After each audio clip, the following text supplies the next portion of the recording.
আজি হচ্ছে পেন্টিকস্ট দিবস। কি দিবস?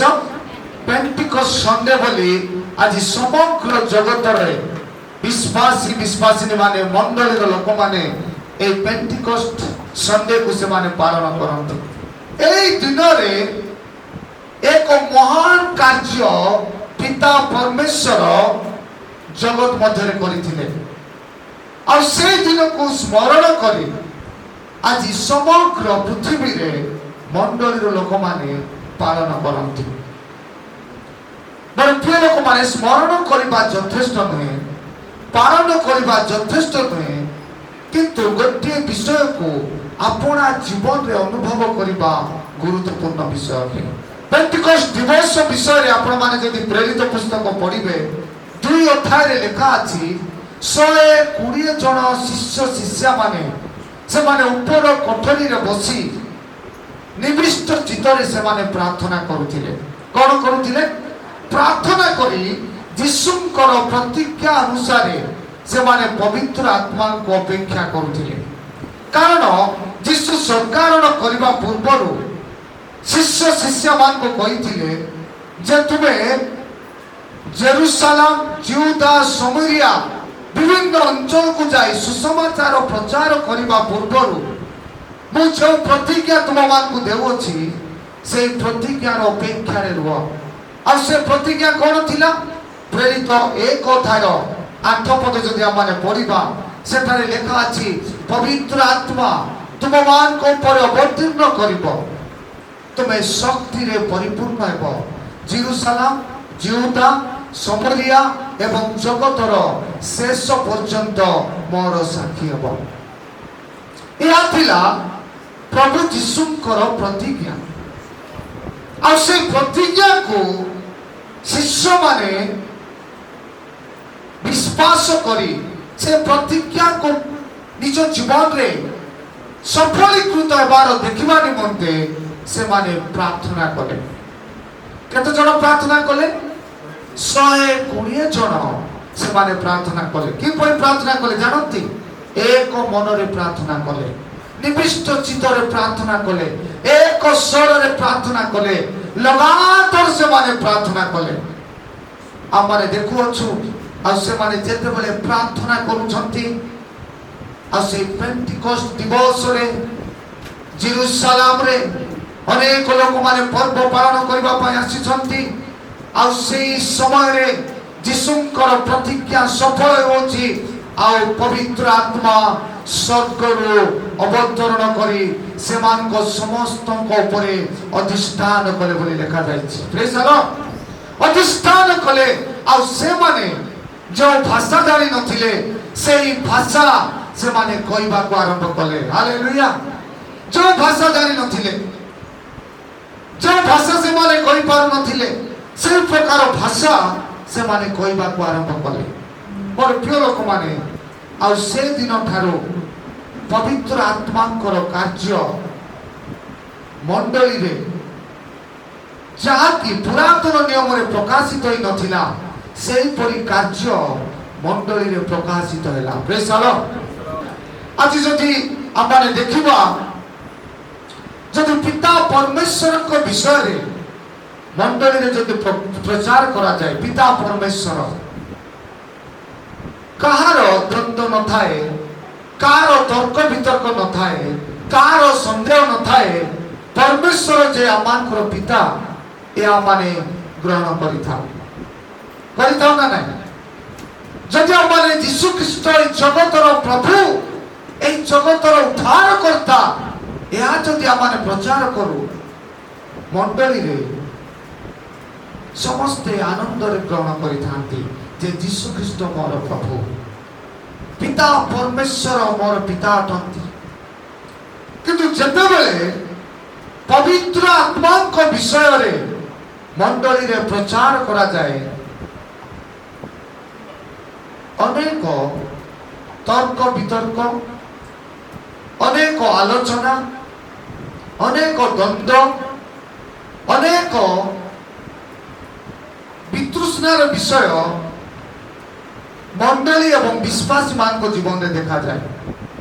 কিন্তু মোর প্রিয় লোক মানে परमेश्वर जेपरि आमानकर पिता यीशु ख्रीष्ट जेपरि आमानकर प्रभु भावरे आमाने सरल ग्रहण करिथाउ पिता परमेश्वर पुत्र परमेश्वर एवं पवित्र आत्मा को मध्य माने परमेश्वर भावरे ग्रहण करबा एकांत आवश्यक अटे। Praise the lord, hallelujah. कारण जेतेबेले माने बपतिस्म नेलु पिता पुत्र पवित्र आत्मा को नारे माने बपतिस्म नेलु, हालेलुया। त्रिएक परमेश्वर एक परमेश्वर किंतु तीनोटी व्यक्तित्वरे से ए जगत मध्य प्रकाशित होइछंती। तेणु मोर प्रिय लोक माने आज मंडली रे पवित्र आत्मा को विषय रे प्रचार करा जाय ना। अनेक लोक माने कहती पवित्र आत्मा को शिक्षा केवल पेंटिकोस्टल चर्च रे प्रचार करा जिबा आवश्यक। कोटे कोटे पेंटिकोस्टल चर्च रे पेंटिकोस्टल विश्वासी माने केवल पवित्र आत्मा को विषय जानिबा आवश्यक। ए अनेक लोक माने भावती मैं मत जेतेबेले यीशु को विश्वास कली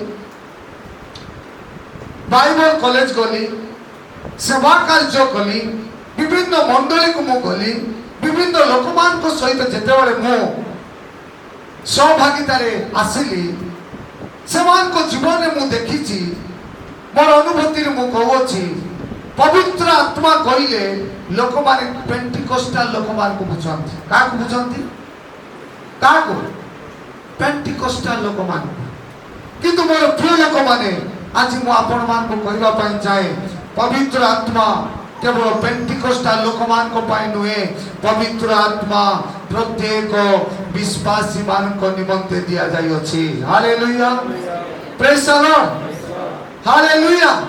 कारण मंडली राजी जदि आपने देखिबा बाप्टिस्ट सीएनआई पेंटिकोस्टल कारिस्माटिक ए समस्त विषय मनुष्य द्वारा स्थापित अछि। मत आज अनेक लोक माने पचारती पास्टर तमर मंडली की मंडली आपण मान को मते पचारि दिले की मंडली बाप्टिस्ट मंडली ना सीएनआई मंडली ना पेंटिकोस्टल मंडली ना कारिस्माटिक मंडली अनेक लोक माने पचारती किंतु आज मु आपण मान को कहबा पई चाहे आमाने होछु ख्रीष्टंकर मंडली। Praise the lord, hallelujah. ख्रीष्टंकर मंडली कारण मंडली रो मस्तक ख्रीष्ट एवं मंडली ख्रीष्टंकर शरीर आम्बे माने होछु सेई शरीर रो अंग प्रत्यंग। Praise the Lord. तेणु आज मु आपण मान को गोटे गुरुत्वपूर्ण विषय कहबा पई चाहे आज प्रत्येक विश्वासी मानक निमंते पवित्र आत्मा दिया जाई अछि। हालेलुया। या कौन सी निर्दिष्ट विश्वासी विश्वासिनी बा निर्दिष्ट मंडली पाई नुहे जगत रे जेते मंडली अछि जेते विश्वासी विश्वासिनी अछंती जेते प्रभुकर लोक माने अछंती से समस्त को निमंते एई पवित्र आत्मा प्रभु परमेश्वर आज आमान को देई अछंती। हालेलुया। पवित्र आत्मा के मान को निमंते जो माने मन परिवर्तन करिसंती जो मानकर पाप क्षमा अछि जो माने पिता पुत्र पवित्र आत्मा को नारे बपतिस्म नैछंती आ सेही प्रकार लोक मान को निमंते पवित्र आत्मा दान अटे। हालेलुया। या को किना जाई पारे नाही या कोनोसी योग्यता द्वारा जणे पाए नाही या दान स्वरूपे विश्वासी मान को निमंते पिता परमेश्वर से पेंटिकोस्ट दिवस रे प्रदान करियछंती। हालेलुया। तो आज जते जण आपण माने ठारे मन परिवर्तन करिसंती पाप क्षमा पाइसंती पिता पुत्र पवित्र आत्मा को नारे बपतिस्म नैछंती आपण मान को समस्त को से पवित्र आत्मा देयछंती। हालेलुया। आपण मान को अंतर रे से पवित्र आत्मा अछि एवं 39 पद जदि आपण पढिबा हम बाबू पढो कारण एही प्रतिज्ञा आपण माननको निमंते आपण मानकर संतान संतति निमंते। हालेलुया। ध्यान रे सुनंतु मु आपण मान को आज केतोटी गुरुत्वपूर्ण विषय कहबी এই পবিত্র আত্মা কা পাই ମୋ ପାଇଁ ଏବଂ ମୋର ସନ୍ତାନ ସନ୍ତତି ମାନଙ୍କ ପାଇଁ ହାଲେଲୁୟା। ଅନେକ ଲୋକମାନେ କୁହନ୍ତି ପବିତ୍ର ଆତ୍ମା କେବଳ ପ୍ରେରିତ ମାନଙ୍କୁ ଦିଆଯାଇଥିଲା, ପବିତ୍ର ଆତ୍ମା କେବଳ ପେଣ୍ଟିକୋଷ୍ଟାଲ ଲୋକମାନଙ୍କ ନିମନ୍ତେ, ପବିତ୍ର ଆତ୍ମା କେବଳ କାରିସ୍ମାଟିକ ଲୋକ ନିମନ୍ତେ, ପବିତ୍ର ଆତ୍ମା କେବଳ ନିର୍ଦ୍ଦିଷ୍ଟ ଲୋକମାନଙ୍କ ନିମନ୍ତେ। କିନ୍ତୁ ଏଠାରେ କଣ ଲେଖା ଅଛି? ଏହି ପ୍ରତିଜ୍ଞା ଆପଣ ମାନଙ୍କ ନିମନ୍ତେ। ଆଉ କଣ ଲେଖା ଯାଇଛି? ଆପଣ ମାନଙ୍କର ସନ୍ତାନ ସନ୍ତତି ମାନଙ୍କ ନିମନ୍ତେ। ପ୍ରେଜ୍ ଦ ଲର୍ଡ। କା ନିମନ୍ତେ? ସନ୍ତାନ ସନ୍ତତି ନିମନ୍ତେ। ଏବଂ କଣ ଲେଖା ଅଛି? ପୁଣି ପୁଣି ଦୂରବର୍ତ୍ତୀ ଯେତେ ଲୋକଙ୍କୁ ପ୍ରଭୁ ଆମମାନଙ୍କ ଈଶ୍ୱର ଆପଣ ନିକଟକୁ ଡାକିବେ ସେହି ସମସ୍ତଙ୍କ ନିମନ୍ତେ। ପୁଣି ଦୂରବର୍ତ୍ତୀ ଯେତେ ଲୋକଙ୍କୁ ପ୍ରଭୁ ଆମ୍ଭମାନଙ୍କର ଈଶ୍ୱର ଆପଣା ନିକଟକୁ ଡାକିବେ ସେ ସମସ୍ତଙ୍କ ନିମନ୍ତେ। ହାଲେଲୁୟା। ତାର ଅର୍ଥ ଯେତେ ଲୋକମାନେ ଯୀଶୁଙ୍କୁ ବିଶ୍ୱାସ କରିବେ, ଆପଣା ହୃଦୟରେ ଗ୍ରହଣ କରିବେ, ମୁଖରେ ସ୍ୱୀକାର କରିବେ, ସେ ଯେ ଏକମାତ୍ର ଉଦ୍ଧାରକର୍ତ୍ତା ପରିତ୍ରାଣଦାତା, ସେ ସମସ୍ତଙ୍କ ନିମନ୍ତେ ପବିତ୍ର ଆତ୍ମା ଦାନ ସ୍ୱରୂପ ଦିଆଯାଏ। ହାଲେଲୁୟା। ପ୍ରେଜ୍ ଦ ଲର୍ଡ। ତେଣୁ ମୋର ପ୍ରିୟ ଲୋକମାନେ, এই ପବିତ୍ର ଆତ୍ମା ପ୍ରତ୍ୟେକ ବିଶ୍ୱାସୀ ମାନଙ୍କ ନିମନ୍ତେ ପରମେଶ୍ୱରଙ୍କର ଦାନ ଅଟେ। ଯଦି ଆଜି ଆମେ ଯୀଶୁଙ୍କୁ ବିଶ୍ୱାସ କରୁଅଛୁ, ପିତା ପରମେଶ୍ୱର ସବୁଠାରୁ ଗୋଟିଏ ବଡ଼ ଗିଫ୍ଟ ଆମମାନଙ୍କୁ ଦିଅନ୍ତି। ତା କଣ ଜାଣନ୍ତି? ବଡ଼ ଗିଫ୍ଟ ତା ହେଉଛି ପବିତ୍ର ଆତ୍ମା। ହାଲେଲୁୟା। କଣ? ପବିତ୍ର ଆତ୍ମା। ଆଜି ଆପଣମାନଙ୍କ ଜୀବନରେ ପରିତ୍ରାଣ ପାଇଲା ପରେ ସବୁଠାରୁ ଏକ ମହାନ ଦାନ ଆପଣ ପାଇଛନ୍ତି। ତା କଣ ଜାଣନ୍ତି? ପବିତ୍ର ଆତ୍ମା। ହାଲେଲୁୟା। ପବିତ୍ର ଆତ୍ମା। ତେଣୁ ମୋର ପ୍ରିୟ ଲୋକମାନେ, ଆଜି ଆମେ ଯେଉଁ ଯୁଗରେ ଅଛୁ ସେଇ ଯୁଗକୁ ପବିତ୍ର ଆତ୍ମାର ଯୁଗ କୁହାଯାଏ। ପ୍ରେଜ୍ ଦ ଲର୍ଡ। କି ଯୁଗ କୁହାଯାଏ? ପବିତ୍ର ଆତ୍ମାର ଯୁଗ। এই জগତ রে আজি ଆମେ ପବିତ୍ର ଆତ୍ମାଙ୍କ ଯୁଗରେ ଅଛୁ। ଯଦି ଆପଣମାନେ ବାଇବଲ ପାଠ କରିବେ, ପୁରାତନ ନିୟମରେ ପିତା ପରମେଶ୍ୱର ଆପଣଙ୍କୁ ଗୁରୁତ୍ୱପୂର୍ଣ୍ଣ ଭାବରେ ପ୍ରକାଶ କଲେ। ପୁରାତନ ନିୟମ ଯେତେବେଳେ ପଢ଼ିବେ, ପରମେଶ୍ୱର ଆପଣଙ୍କୁ ପିତା ଭାବରେ ପ୍ରକାଶ କଲେ। ଯେତେବେଳେ ଆପଣମାନେ 4ଟି ସୁସମାଚାର ପଢ଼ିବେ, ଯୀଶୁ ଖ୍ରୀଷ୍ଟ ନିଜକୁ ପ୍ରଭୁ ଭାବରେ ପ୍ରକାଶ କଲେ। ହାଲେଲୁୟା। କେତୋଟି ସୁସମାଚାର? 4ଟି। ମାଥ୍ୟୁ, ମାର୍କ, ଲୁକ, ଜନ, এই 4ଟି ସୁସମାଚାରରେ ଯୀଶୁ ଖ୍ରୀଷ୍ଟ ନିଜକୁ ପ୍ରଭୁ ଭାବରେ ପ୍ରକାଶିତ କଲେ। କିନ୍ତୁ ଯେତେବେଳେ ଆପଣମାନେ ପେଣ୍ଟିକୋଷ୍ଟ ଦିନ ଦେଖିବେ, ପେଣ୍ଟିକୋଷ୍ଟ ଦିବସରୁ ଯୀଶୁଙ୍କର ଆଗମନ ପର୍ଯ୍ୟନ୍ତ ପବିତ୍ର ଆତ୍ମା ନିଜକୁ ପ୍ରକାଶ କଲେ। ହାଲେଲୁୟା। ଆଶ୍ଚର୍ଯ୍ୟ ଭାବରେ, ପରାକ୍ରମ ଭାବରେ, ମହିମାରେ ପବିତ୍ର ଆତ୍ମା ନିଜକୁ ପ୍ରକାଶ କଲେ। ତେଣୁ ମୋର ପ୍ରିୟ ଲୋକମାନେ, ଆଜି ଆମେ ଯେଉଁ ଯୁଗରେ ଅଛୁ ତା ହେଉଛି ପବିତ୍ର ଆତ୍ମାଙ୍କର ଯୁଗ ଅଟେ। ପ୍ରେଜ୍ ଦ ଲର୍ଡ। ତେଣୁ ଯଦି ପବିତ୍ର ଆତ୍ମାଙ୍କର ଯୁଗରେ ଆମେ ବାସ କରୁଛୁ, ତାହେଲେ ଆମେ ପବିତ୍ର ଆତ୍ମାକୁ ଆପଣ ଆପଣ ଜୀବନରେ ଆମେ ଗୁରୁତ୍ୱପୂର୍ଣ୍ଣ ଦେବା ଦରକାର। ହାଲେଲୁୟା। ପ୍ରେଜ୍ ଦ ଲର୍ଡ। କାହିଁକି ଆମେ ଗୁରୁତ୍ୱପୂର୍ଣ୍ଣ ଦେବା?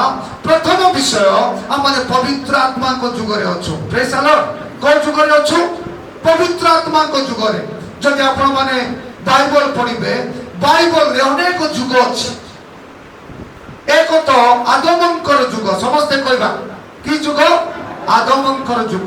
2ରେ ନୋହଙ୍କର ଯୁଗ। କୁହନ୍ତୁ ମୋ ସହିତ, ନୋହଙ୍କର ଯୁଗ। 3ରେ ଅବ୍ରାମଙ୍କର ଯୁଗ। କାହାର ଯୁଗ? ଅବ୍ରାମଙ୍କର ଯୁଗ। ମାନେ ଯେତେବେଳେ ବିଭିନ୍ନ ଯୁଗ ହୁଏ, সেই ବ୍ୟକ୍ତିମାନଙ୍କ ଦ୍ୱାରା ପରମେଶ୍ୱର କାର୍ଯ୍ୟ କରନ୍ତି। ହାଲେଲୁୟା। ଆଦମଙ୍କ ଯୁଗରେ ପରମେଶ୍ୱର ଆଦମଙ୍କ ଦ୍ୱାରା କାର୍ଯ୍ୟ କଲେ।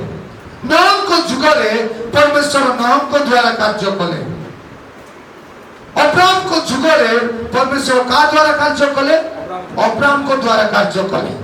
ମୋଶାଙ୍କ ଯୁଗରେ ପରମେଶ୍ୱର କାହା ଦ୍ୱାରା କାର୍ଯ୍ୟ କଲେ? ମୋଶାଙ୍କ ଦ୍ୱାରା ଇସ୍ରାଏଲ ଲୋକମାନଙ୍କ ଠାରେ ତାଙ୍କର କାର୍ଯ୍ୟ, ତାଙ୍କର ମହିମାଙ୍କୁ ପ୍ରକାଶ କଲେ।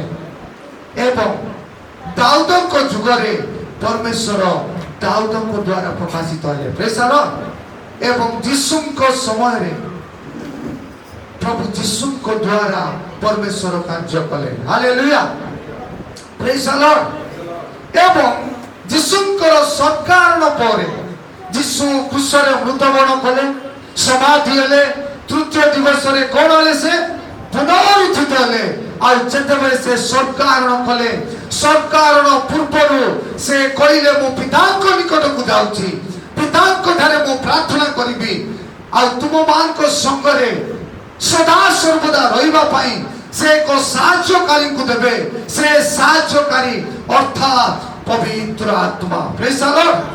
ତେଣୁ ପେଣ୍ଟିକୋଷ୍ଟ ଦିବସରେ ପିତା ପରମେଶ୍ୱର ପବିତ୍ର ଆତ୍ମାଙ୍କୁ ଏହି ଜଗତକୁ ସମ୍ପୂର୍ଣ୍ଣ ରହିବା ପାଇଁ, ସଦା ସର୍ବଦା ରହିବା ପାଇଁ, ଚିରକାଳ ରହି ବିଶ୍ୱାସୀ ମାନଙ୍କୁ ସାହାଯ୍ୟ କରିବା ପାଇଁ ସେ ପବିତ୍ର ଆତ୍ମାଙ୍କୁ ଦାନ କଲେ। ହାଲେଲୁୟା। ପ୍ରେଜ୍ ଦ ଲର୍ଡ। ତେଣୁ ପେଣ୍ଟିକୋଷ୍ଟ ଦିବସରୁ ଯୀଶୁଙ୍କର ଦ୍ୱିତୀୟ ଆଗମନ ପର୍ଯ୍ୟନ୍ତ, କେବେ? ପେଣ୍ଟିକୋଷ୍ଟ ଦିନରୁ ଯୀଶୁଙ୍କର ଦ୍ୱିତୀୟ ଆଗମନ ଦିନ ପର୍ଯ୍ୟନ୍ତ এই ଯୁଗକୁ କଣ କୁହାଯିବ? ପବିତ୍ର ଆତ୍ମାଙ୍କର ଯୁଗ। ହାଲେଲୁୟା। ତେଣୁ ଆମେ କୋଉ ଯୁଗରେ ଅଛୁ? କୋଉ ଯୁଗରେ ଅଛୁ? କୋଉ ଯୁଗରେ? ସମସ୍ତେ କୁହନ୍ତୁ। ଆପଣମାନେ ଶୁଣୁଛନ୍ତି, ବହୁତ ଲଜ୍ଜାର ବିଷୟ। You should respect the house of God. ପରମେଶ୍ୱରଙ୍କର ଗୃହରେ ଆପଣମାନେ ପରମେଶ୍ୱରଙ୍କୁ ଆଦର ଦେବା ଦରକାର। ପ୍ରେଜ୍ ଦ ଲର୍ଡ। ସମାଦର ଦେବା ଦରକାର। ମୁଁ କାହାକୁ ଆକ୍ଷେପ କରି କହୁ ନାହିଁ, ମୁଁ ଜାଣି ନାହିଁ ଆଜି ଜଗତରେ ପ୍ରତ୍ୟେକ ବ୍ୟକ୍ତି ପ୍ରତ୍ୟେକ ସ୍ଥାନ ପାଇଁ ଆଦର ଅଛି, କିନ୍ତୁ ପରମେଶ୍ୱରଙ୍କ ଗୃହରେ ଆଦର ନାହିଁ। କେଉଁମାନେ ସମାଦର କରନ୍ତି ପରମେଶ୍ୱରଙ୍କୁ ଜାଣନ୍ତି? ତାଙ୍କରି ଲୋକମାନେ, ତାଙ୍କରି ଲୋକମାନେ। ମୋର ପ୍ରିୟ ଲୋକମାନେ, ଆଜି ଆମମାନେ ଯଦି ପ୍ରାର୍ଥନା କରୁଛୁ, ପରମେଶ୍ୱରଙ୍କର ଉପସ୍ଥିତିରେ ଅଛୁ, ତାହେଲେ ଆସୁ ପରମେଶ୍ୱରଙ୍କ ଉପସ୍ଥିତିରେ ତାଙ୍କୁ ଆମମାନେ ସମାଦର କରିବା। ହାଲେଲୁୟା। ତାଙ୍କୁ ଆମମାନେ ଆଦର କରିବା, ତାଙ୍କୁ ଆମମାନେ ଭୟ କରିବା, ତାଙ୍କ ନିକଟରେ ଆମମାନେ ଭକ୍ତିର ସହକାରେ ଆମମାନେ ବସିବା। ଜଣେ ଯଦି ମୁଖ୍ୟମନ୍ତ୍ରୀଙ୍କ ନିକଟକୁ ଯିବ, ରାଷ୍ଟ୍ରପତିଙ୍କ ନିକଟକୁ ଯିବ, କେମିତି ଆପଣ ବସିବେ? ନିଜକୁ ସଜା କରି ବସିବେ, ରେସ୍ପେକ୍ଟର ସହକାରେ ବସିବେ। ସେ କଣ କହୁଛି ଆପଣ ଶୁଣିବେ, ଧ୍ୟାନର ସହକାରେ ଶୁଣିବେ। ଆପଣମାନେ ଜାଣନ୍ତି ୱିକେଟ କିପର ମାନେ କେମିତି ରୁହନ୍ତି? ଧ୍ୟାନରେ ରୁହନ୍ତି ବଲକୁ ଧରିବା ପାଇଁ। ମୋର ପ୍ରିୟ ଲୋକମାନେ, ସେଇ ଧ୍ୟାନ, ସେଇ ସମ୍ମାନ, ସେଇ ଆଦର, ସେଇ ଭକ୍ତି ଯଦି এই ଜଗତର ଲୋକମାନଙ୍କୁ ଦେଇପାରୁ, ତାହେଲେ ରାଜାମାନଙ୍କର ରାଜା, ପ୍ରଭୁମାନଙ୍କର ପ୍ରଭୁ, ଦେବମାନଙ୍କର ଦେବ, ଆକାଶ ପୃଥିବୀ ନିର୍ମାଣକାରୀ ପରମେଶ୍ୱରଙ୍କୁ କେତେ ଆମମାନେ ସମାଦର ଦେବା ଦରକାର। ଆଜି ମୁଁ ବାଳକ ଭାବରେ ଦୁଃଖିତ। ମୁଁ ଜାଣେ ନାହିଁ, ଟେଲିଭିଜନ ସମ୍ମୁଖରେ ରହିଲା ବେଳକୁ ଆପଣମାନେ ଶୁଅନ୍ତି, କ୍ରିକେଟ ଦେଖିଲା ବେଳେ ଆପଣମାନେ ଶୋଇପାରିବେ, ଆଜିକାଲି କଣ ଇଲେକ୍ସନର ପ୍ରଚାର ଚାଲିଛି ତାହା ଶୁଣିଲା ବେଳେ ଶୋଇପାରିବେ। ଯଦି ଜଗତର ବିଷୟ ପାଇଁ ଆମମାନଙ୍କର ଆଖି ଗୁଡ଼ିକ ତତ୍ପର, ପରମେଶ୍ୱରଙ୍କ ସାନ୍ନିଧ୍ୟ ମଧ୍ୟରେ କେତେ ଆମମାନେ ଯତ୍ନବାନ ହେବା ଦରକାର। ଈଶ୍ୱରଙ୍କର ବାକ୍ୟ ଜୀବନ୍ତ କାର୍ଯ୍ୟ ସାଧକ। ହସେୟ 4:6 ଲେଖା ଅଛି, ଆମ୍ବର ଲୋକମାନେ ଜ୍ଞାନର ଅଭାବ ସକାଶେ ବିନଷ୍ଟ ହୁଅନ୍ତି। କୋଉ ସକାଶେ? ଧନର ଅଭାବ, ବଳର ଅଭାବ, ଶକ୍ତିର ଅଭାବ, ଟଙ୍କାର ଅଭାବ ବୋଲି ଲେଖାଯାଇ ନାହିଁ, ଜ୍ଞାନର ଅଭାବ। ଈଶ୍ୱରୀୟ ଜ୍ଞାନ ଆଜି ପ୍ରତ୍ୟେକ ବିଶ୍ୱାସୀ ମାନଙ୍କର ଅଭାବ ସକାଶେ ଆଜି ଅନେକ ଲୋକମାନେ ବିନଷ୍ଟ ହୁଅନ୍ତି। କଣ ନାହିଁ? ଜ୍ଞାନ ନାହିଁ। ଯଦି ଆଜି ଆମମାନେ ପବିତ୍ର ଆତ୍ମାଙ୍କ ବିଷୟରେ ଜାଣିବା ନାହିଁ, ମୋର ପ୍ରିୟ ଲୋକମାନେ, এই ପବିତ୍ର ଆତ୍ମାଙ୍କ ଯୁଗରେ ଆମମାନେ ବାସ କରିପାରିବା ନାହିଁ, ବାସ କରିପାରିବା ନାହିଁ। ଯଦି ଆମମାନେ ବାସ କରିବା, ଆମମାନଙ୍କର ଜୀବନ ପରାଜୟର ଜୀବନ ହେବ, ଅସଫଳତାର ଜୀବନ ହେବ, ନିରାଶର ଜୀବନ ହେବ, ଅଶାନ୍ତର ଜୀବନ ହେବ। ଆପଣମାନେ ଦେଖନ୍ତି, ପରମେଶ୍ୱର କି ପ୍ରକାର ଜଗତରେ ଆମମାନଙ୍କୁ ବଞ୍ଚିବା ପାଇଁ ଚାହାନ୍ତି। ସ୍ୱର୍ଗରେ ଯେପରି ପୃଥିବୀରେ ସେହି ପ୍ରକାର ବିଶ୍ୱାସୀ ମାନଙ୍କୁ ପରମେଶ୍ୱର ଦେଖିବା ପାଇଁ ଚାହାନ୍ତି। ହାଲେଲୁୟା। କାରଣ ଯଦି ଆମମାନେ ସେହି ପରମେଶ୍ୱରକୁ ଉପାସନା କରୁଛୁ, ଯଦି ଆମମାନେ ତାଙ୍କର ପୁଅ ଝିଅ, ଆମମାନେ ମଧ୍ୟ ସେ ପରମେଶ୍ୱରଙ୍କର ପୁଅ ଝିଅ ଭାବରେ ବିଜୟ ସଫଳତା ସୁସ୍ଥତା ଆଶୀର୍ବାଦ ମଙ୍ଗଳ ଦୟା ଶାନ୍ତିରେ ଏ ଜଗତରେ ଆମେ ବଞ୍ଚିବା ତାହା ପରମେଶ୍ୱରଙ୍କର ଇଚ୍ଛା। ଆଉ ସେ ସମସ୍ତ ବିଷୟ ଆମମାନଙ୍କ ଜୀବନରେ ସଫଳ ହେବ ଯେତେବେଳେ ଆମେ ପବିତ୍ର ଆତ୍ମାକୁ ଜାଣିବା। କାହାକୁ ଜାଣିବା? ପବିତ୍ର ଆତ୍ମାକୁ ଆମେ ଜାଣିବା। ପବିତ୍ର ଆତ୍ମାଙ୍କର କାର୍ଯ୍ୟ ଜାଣିବା ଦରକାର। ପବିତ୍ର ଆତ୍ମା ଆମକୁ କାହିଁକି ଦିଆଯାଇଛି ତାର ଉଦ୍ଦେଶ୍ୟ ଜାଣିବା ଦରକାର। ଉଦାହରଣ ସ୍ୱରୂପ ମୁଁ ଆପଣମାନଙ୍କୁ କହିବି, ଆପଣମାନେ ଫ୍ରିଜ ଘରେ କିଣିଲେ, କ'ଣ କିଣିଲେ? ଫ୍ରିଜ। ଯଦି ସେ ଫ୍ରିଜ କାହିଁକି କିଣିଛନ୍ତି ଜାଣିବେ ନାହିଁ, ତାହେଲେ ସେ ଫ୍ରିଜ ଆପଣଙ୍କୁ ଲାଭ ଦେବ କି?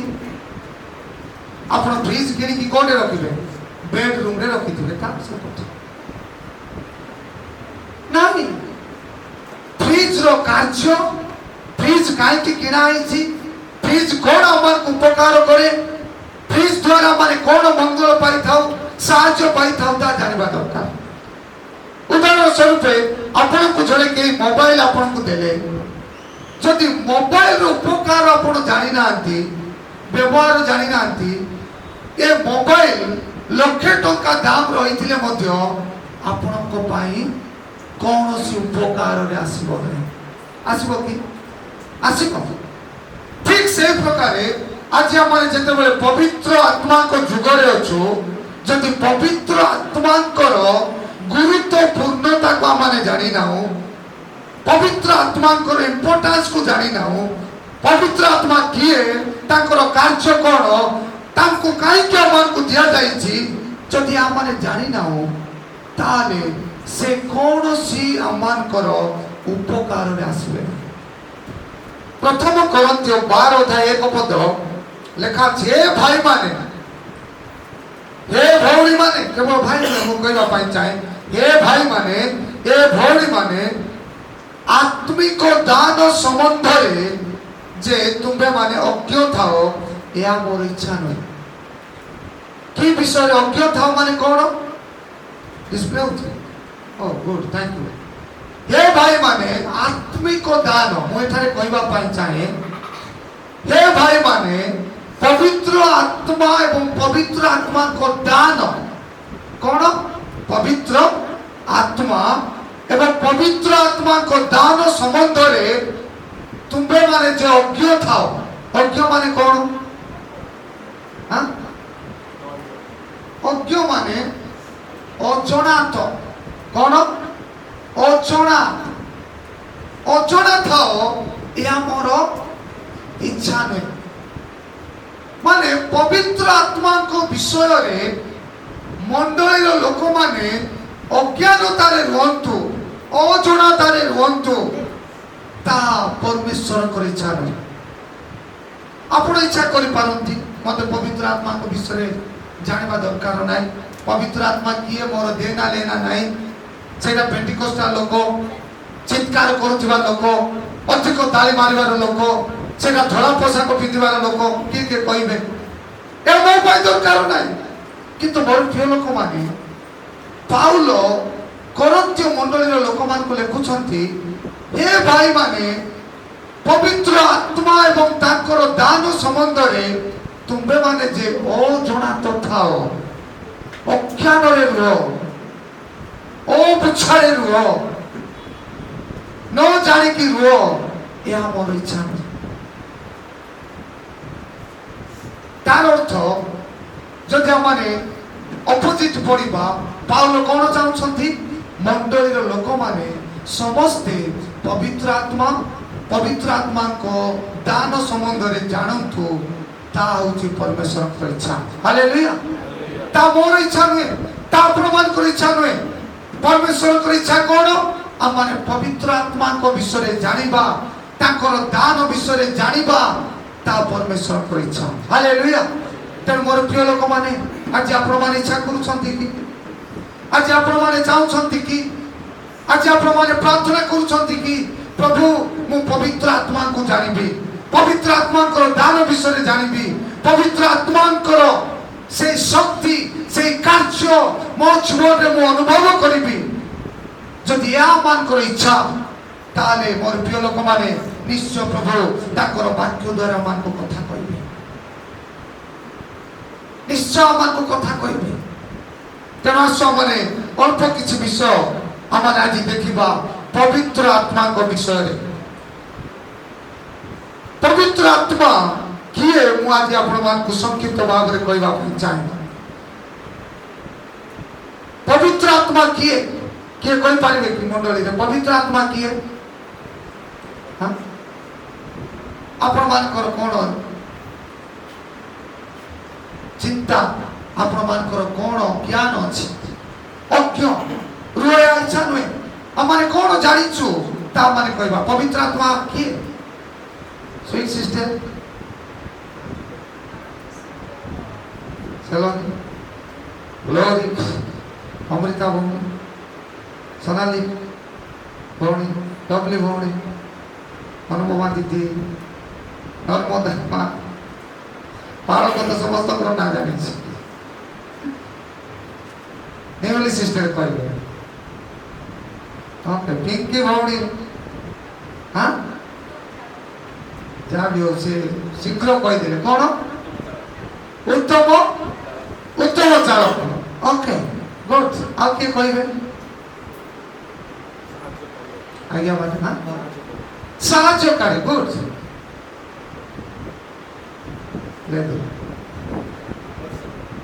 ବ୍ୟକ୍ତି ଭାଇ, ବ୍ୟକ୍ତି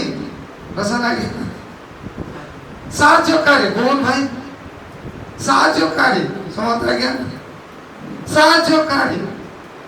ହିରୋ ମାନେ 2 ଜଣ ବସିଛନ୍ତି। କିଏ କହ? ମନୋଜ ଭାଇ ସାହାଯ୍ୟକାରୀ। ନ କହିଲେ ବି ମୁଁ କହିଦେବି ସାହାଯ୍ୟକାରୀ। 2 ଜଣ ଅଧିକ କହିଲେ ନା। ଶୁଣୁ, ସ୍ୱୟଂ ଈଶ୍ୱର। ପ୍ରେଜ୍ ଦ ଲର୍ଡ। ଶୁଣୁ ପାଇଁ ସମସ୍ତଙ୍କ ପାଇଁ ଗୋଟେ କରତାଳି ଯାଉ। ହାଲେଲୁୟା। ଆପଣ ମାନେ ଯାହା ଉତ୍ତର କହିଲେ ତା ଠିକ, କିନ୍ତୁ ମୁଁ ସନୁ ସହିତ ମୁଁ ଆଗକୁ ବଢିବା ପାଇଁ ଚାହେଁ। ପବିତ୍ର ଆତ୍ମା ଈଶ୍ୱର ଅଟନ୍ତି। ହାଲେଲୁୟା। ସେ ସାହାଯ୍ୟକାରୀ, ସେ ପରାମର୍ଶଦାତା, ସେ ବ୍ୟକ୍ତି ତା ଅଟେ। କିନ୍ତୁ ଆଜି ମୁଁ ଆପଣମାନଙ୍କୁ କହିବା ପାଇଁ ଚାହେଁ ପବିତ୍ର ଆତ୍ମା ସେ ଈଶ୍ୱର ଅଟନ୍ତି। ହାଲେଲୁୟା। ଗୋଟିଏ ପଦ ମାନେ ପଢିବା ପ୍ରେରିତ ପୁସ୍ତକ 5 ଅଧ୍ୟାୟ 1ରୁ 4 ପଦ ମାନେ ପଢିବା। ପ୍ରେରିତ ପୁସ୍ତକ 5 ଅଧ୍ୟାୟ 1ରୁ 4 ପଦ ସମସ୍ତେ ପଢିବେ ଆପଣ। ଓକେ। କିନ୍ତୁ ହନନୀୟ ନାମକ ଜଣେ ବ୍ୟକ୍ତି ଆପଣା ଭାର୍ଯ୍ୟା ସଫିରାର ସମ୍ମତିରେ କିଛି ସମ୍ପତ୍ତି ବିକ୍ରୟ କଲା। ପୁଣି ଭାର୍ଯ୍ୟାର ଜ୍ଞାତସାରରେ ସେଥିର ମୂଲ୍ୟରୁ କିଛି ଲୁଚାଇ ରଖି ଅଂଶ ମାତ୍ର ଆଣି ପ୍ରେରିତମାନଙ୍କ ଚରଣ ତଳେ ଥୋଇଲା। ସେଥିରେ ପିତର କହିଲେ, ହେ ହନନୀୟ, ପବିତ୍ର ଆତ୍ମାଙ୍କ ନିକଟରେ ମିଥ୍ୟା କହିବାକୁ ଓ ଭୂମିର ମୂଲ୍ୟରୁ କିଛି ଲୁଚାଇ ରଖିବାକୁ କାହିଁକି ଶୟତାନ ତୁମ ହୃଦୟ ସମ୍ପୂର୍ଣ୍ଣ ଅଧିକାର କରିଅଛି? ବିକ୍ରୟ ନ ହେବା ପୂର୍ବେ ତାହା କ'ଣ ତୁମେ ନିଜର ହୋଇ ରହିନଥିଲା? ଆଉ ବିକ୍ରୟ ହେବା ଉତ୍ତାରେ ସେଥିର ମୂଲ୍ୟ କି ତୁମ ନିଜ ଅଧିକାରରେ ନଥିଲା? ତେବେ ତୁମ୍ଭେ କିପରି ଆପଣା ହୃଦୟରେ ଏହି ବିଷୟ ଭାବିଲ? ତୁମେ ଯେ ମନୁଷ୍ୟ ନିକଟରେ ମିଥ୍ୟା କହିଲ ତାହା ନୁହେଁ, ମାତ୍ର ଈଶ୍ୱରଙ୍କ ନିକଟରେ ମିଥ୍ୟା କହିଲ। ମାତ୍ର ଈଶ୍ୱରଙ୍କ ନିକଟରେ ମିଥ୍ୟା କହିଲ। ହାଲେଲୁୟା। 5ରୁ 4 ଆମେ ଏଠାରେ ଡିସପ୍ଲେ କରିବା। 5ରୁ 4 ଲେଖା ଅଛି। ଏଠାରେ ଲେଖା ଅଛି ଯେ ପବିତ୍ର ଆତ୍ମା ବିରୁଦ୍ଧରେ ସେ ମିଥ୍ୟା କହୁଛନ୍ତି। କିଏ କହୁଛି? ହାନାନିଆ ସଫିରା। ଏ ସ୍ୱାମୀ ସ୍ତ୍ରୀ କ'ଣ କଲେ? ଗୋଟେ ଜମିକୁ ବିକ୍ରୟ କଲେ। ଆଉ ସ୍ୱାମୀ ସ୍ତ୍ରୀ କଥା ହେଲେ ଯେ ଆମେ ଅଳ୍ପ କିଛି ମଣ୍ଡଳୀକୁ ଦେବା। ଆଉ ଯେତେବେଳେ ସେମାନେ କଥା ହେଇଛନ୍ତି ଆଉ ପିତରଙ୍କ ନିକଟକୁ ସେମାନେ ଯାଉଛନ୍ତି, ପିତର ସେମାନଙ୍କୁ ପଚାରୁଛନ୍ତି ଯେ ତୁମେ କେତେ ଟଙ୍କାରେ ତା ବିକ୍ରୟ କଲ? ସେତେବେଳେ ସେମାନେ ମିଛ କହିଲେ। କ'ଣ କହିଲେ? ମିଛ କହିଲେ। 4 ପଦରେ ଲେଖା ଅଛି, ବିକ୍ରୟ ନ ହେବା ପୂର୍ବରୁ ତା କ'ଣ ତୁମ ନିଜର ରହି ନଥିଲା? ଆଉ ବିକ୍ରୟ ହେବା ଉତ୍ତାରେ ସେଥିର ମୂଲ୍ୟ କି ତୁମ ନିଜର ଅଧିକାର ନଥିଲା? ତେବେ ତୁମେ କିପରି ଆପଣା ହୃଦୟରେ ବିଷୟ ଭାବିଲ? ତୁମେ ଯେ ମନୁଷ୍ୟ ନିକଟରେ ମିଥ୍ୟା କହିଲ ତା ନୁହେଁ, ମାତ୍ର ଈଶ୍ୱରଙ୍କ ନିକଟରେ ମିଥ୍ୟା କହିଲ। মানে পবিত্র আত্মা কিଏ ମୋର প্রিয় ଲୋକମାନେ କିଏ ଈଶ୍ୱର ହାଲେଲୁୟା ଆମମାନେ ପିତା ପରମେଶ୍ୱର କେବଳ ଈଶ୍ୱର ଭାବୁଛୁ ପ୍ରଭୁ ଯୀଶୁ କେବଳ ଈଶ୍ୱର ନାଇଁ ମୋର ପ୍ରିୟ ଲୋକମାନେ এই পবিত্র আত্মা যুগরে ମୁଁ ଏବଂ ଆପଣମାନେ ଜାଣିବା ଦରକାର ଯେଉଁ ଯୁଗରେ ଆମମାନେ ଅଛୁ ତା ହେଉଛି ପବିତ୍ର ଆତ୍ମାର ଯୁଗ ଆଉ ସେଇ ପବିତ୍ର ଆତ୍ମା କେବଳ ଆତ୍ମା ନୁହନ୍ତି ସେ ହେଉଛନ୍ତି ସ୍ୱୟଂ ଈଶ୍ୱର ହାଲେଲୁୟା ଈଶ୍ୱର ଆପଣମାନେ ଜାଣିବା ଦରକାର ପବିତ୍ର ଆତ୍ମା ଈଶ୍ୱର ଅଟନ୍ତି କିନ୍ତୁ ଦୁର୍ଭାଗ୍ୟବଶତଃ ଅନେକ ସମୟରେ ପବିତ୍ର ଆତ୍ମାକୁ ଆମେ କ'ଣ କହିଥାଉ ଶକ୍ତି କହିଥାଉ ପାୱାର ଅଫ୍ ହୋଲି ସ୍ପିରିଟ ପବିତ୍ର ଆତ୍ମା ଶକ୍ତି ନୁହନ୍ତି ସେ କିଏ ଅଟନ୍ତି ହ୍ୟାଲୋ କୁହନ୍ତୁ କିଏ ଅଟନ୍ତି ସେ ସ୍ୱୟଂ ଈଶ୍ୱର ଅଟନ୍ତି କିନ୍ତୁ ତାଙ୍କଠାରେ ଶକ୍ତି ଅଛି ହାଲେଲୁୟା ପବିତ୍ର ଆତ୍ମା କିଏ ଅଟନ୍ତି ଈଶ୍ୱର ଅଟନ୍ତି କିନ୍ତୁ ତାଙ୍କଠାରେ ଶକ୍ତି ଅଛି ତେଣୁ ପବିତ୍ର ଆତ୍ମା ଶକ୍ତି ନୁହନ୍ତି ପବିତ୍ର ଆତ୍ମା କପଟ ନୁହନ୍ତି ପବିତ୍ର ଆତ୍ମା ପବନ ନୁହନ୍ତି ପବିତ୍ର ଆତ୍ମା ତୈଳ ନୁହନ୍ତି ପବିତ୍ର ଆତ୍ମା ଅଗ୍ନି ନୁହନ୍ତି ଅଗ୍ନି କେବେ ଈଶ୍ୱର ହେବ କି କପଟ କେବେ ଈଶ୍ୱର ହେବ କି ଜଳ କେବେ ଈଶ୍ୱର ହେବ କି ଏହା ହେଉଛି ପବିତ୍ର ଆତ୍ମାଙ୍କୁ ଦିଆଯାଇଥିବା ସଂକେତକ ନାମ କି ନାମ ସଂକେତପୂର୍ଣ୍ଣ ନାମ କାରଣ ପବିତ୍ର ଆତ୍ମା ଅଗ୍ନି ପରି କାର୍ଯ୍ୟ କରିପାରନ୍ତି ତେଣୁ ପବିତ୍ର ଆତ୍ମାକୁ ଅଗ୍ନିର ନାମ ଦିଆଯାଇଛି ପବିତ୍ର ଆତ୍ମା କପଟ ପରି ନମ୍ର ଅଟନ୍ତି ପବିତ୍ର ଆତ୍ମା ଜଳ ପରି ସେମାନଙ୍କର ପାପକୁ ଧୌତ କରନ୍ତି ପବିତ୍ର ଆତ୍ମା ସେ ତୈଳ ପରି ଆମମାନଙ୍କୁ ଅଭିଷେକ କରନ୍ତି ତେଣୁ ପବିତ୍ର ଆତ୍ମାଙ୍କର ଅନେକ ସଂକେତ ନାମ ଦିଆଯାଇଛି ତାହା ପବିତ୍ର ଆତ୍ମା ନୁହନ୍ତି କିନ୍ତୁ ପବିତ୍ର ଆତ୍ମା ସ୍ୱୟଂ ଈଶ୍ୱର ଅଟନ୍ତି ହାଲେଲୁୟା ପ୍ରେଜ୍ ଦ ଲର୍ଡ ତେଣୁ ମୋର ପ୍ରିୟ ଲୋକମାନେ ସେ ଯଦି ସ୍ୱୟଂ ଈଶ୍ୱର ଅଟନ୍ତି ତାହେଲେ ତାଙ୍କଠାରେ ଈଶ୍ୱରୀୟ ସ୍ୱଭାବ ଅଛି ପ୍ରେଜ୍ ଦ ଲର୍ଡ କାରଣ ଜଣେ ଯଦି ଈଶ୍ୱର ହେବା ପାଇଁ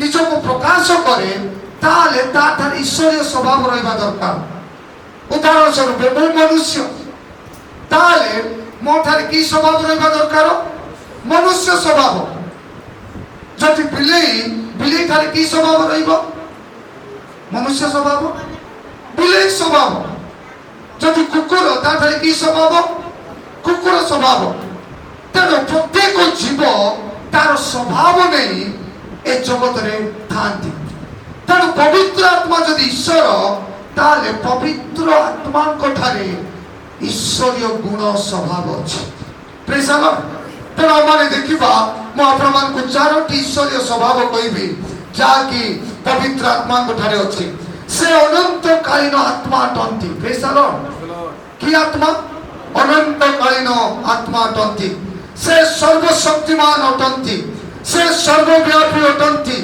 ସେ ସର୍ବଜ୍ଞାନୀ ଅଟନ୍ତି ହାଲେଲୁୟା ପ୍ରେଜ୍ ଦ ଲର୍ଡ ମୋର ସମୟ ଚାଲି ଯାଉଛି ତେଣୁ ମୁଁ ଗୋଟେ ପଦ ପଢିବା ପାଇଁ ଚାହେଁ ଏପ୍ରିଲ 9:14 ମାନେ ପଢିବା ସେ ଅନନ୍ତକାଳୀନ ଆତ୍ମା ଅଟନ୍ତି ଅନନ୍ତକାଳୀନ ମାନେ କ'ଣ ବୁଝୁଛନ୍ତି ଯାହାର ଅନ୍ତ ନାହିଁ ଯାହାର ଶେଷ ନାହିଁ ଯାହାର ବିନଷ୍ଟ ନାହିଁ ଯାହାର ଲୋପ ନାହିଁ ସେ ଅନନ୍ତକାଳୀନ ଏପ୍ରିଲ ଆମମାନେ ପଢିବା ତେବେ ହଁ ଯେଉଁ ଖ୍ରୀଷ୍ଟ ଚିରନ୍ତନ ଆତ୍ମାଙ୍କ ଦ୍ୱାରା ଚିରନ୍ତନ ଆତ୍ମା ପବିତ୍ର ଆତ୍ମା କିଏ ଚିରନ୍ତନ ଆତ୍ମା ଅଟନ୍ତି ସେ ସର୍ବଶକ୍ତି ଅଟନ୍ତି ଲୁକ 1:35 ପଦ ସେ ସର୍ବବ୍ୟାପୀ ଅଟନ୍ତି ସର୍ବବ୍ୟାପୀ ମାନେ ସେ ପ୍ରତ୍ୟେକ ଜାଗାରେ ବିଦ୍ୟମାନ ଅଟନ୍ତି ହାଲେଲୁୟା ଯଦି ଆମର ଗୀତ ସଂହିତା 139 ଅଧ୍ୟାୟ 7-10 ପଦ ପଢିବା ସେଠାରେ ଲେଖା ଅଛି ତୁମର ଆତ୍ମାଙ୍କ ଠାରୁ ମୁଁ କେଉଁଠାକୁ ଯିବି ମୋର ପ୍ରିୟ ମଣ୍ଡଳୀର ଲୋକମାନେ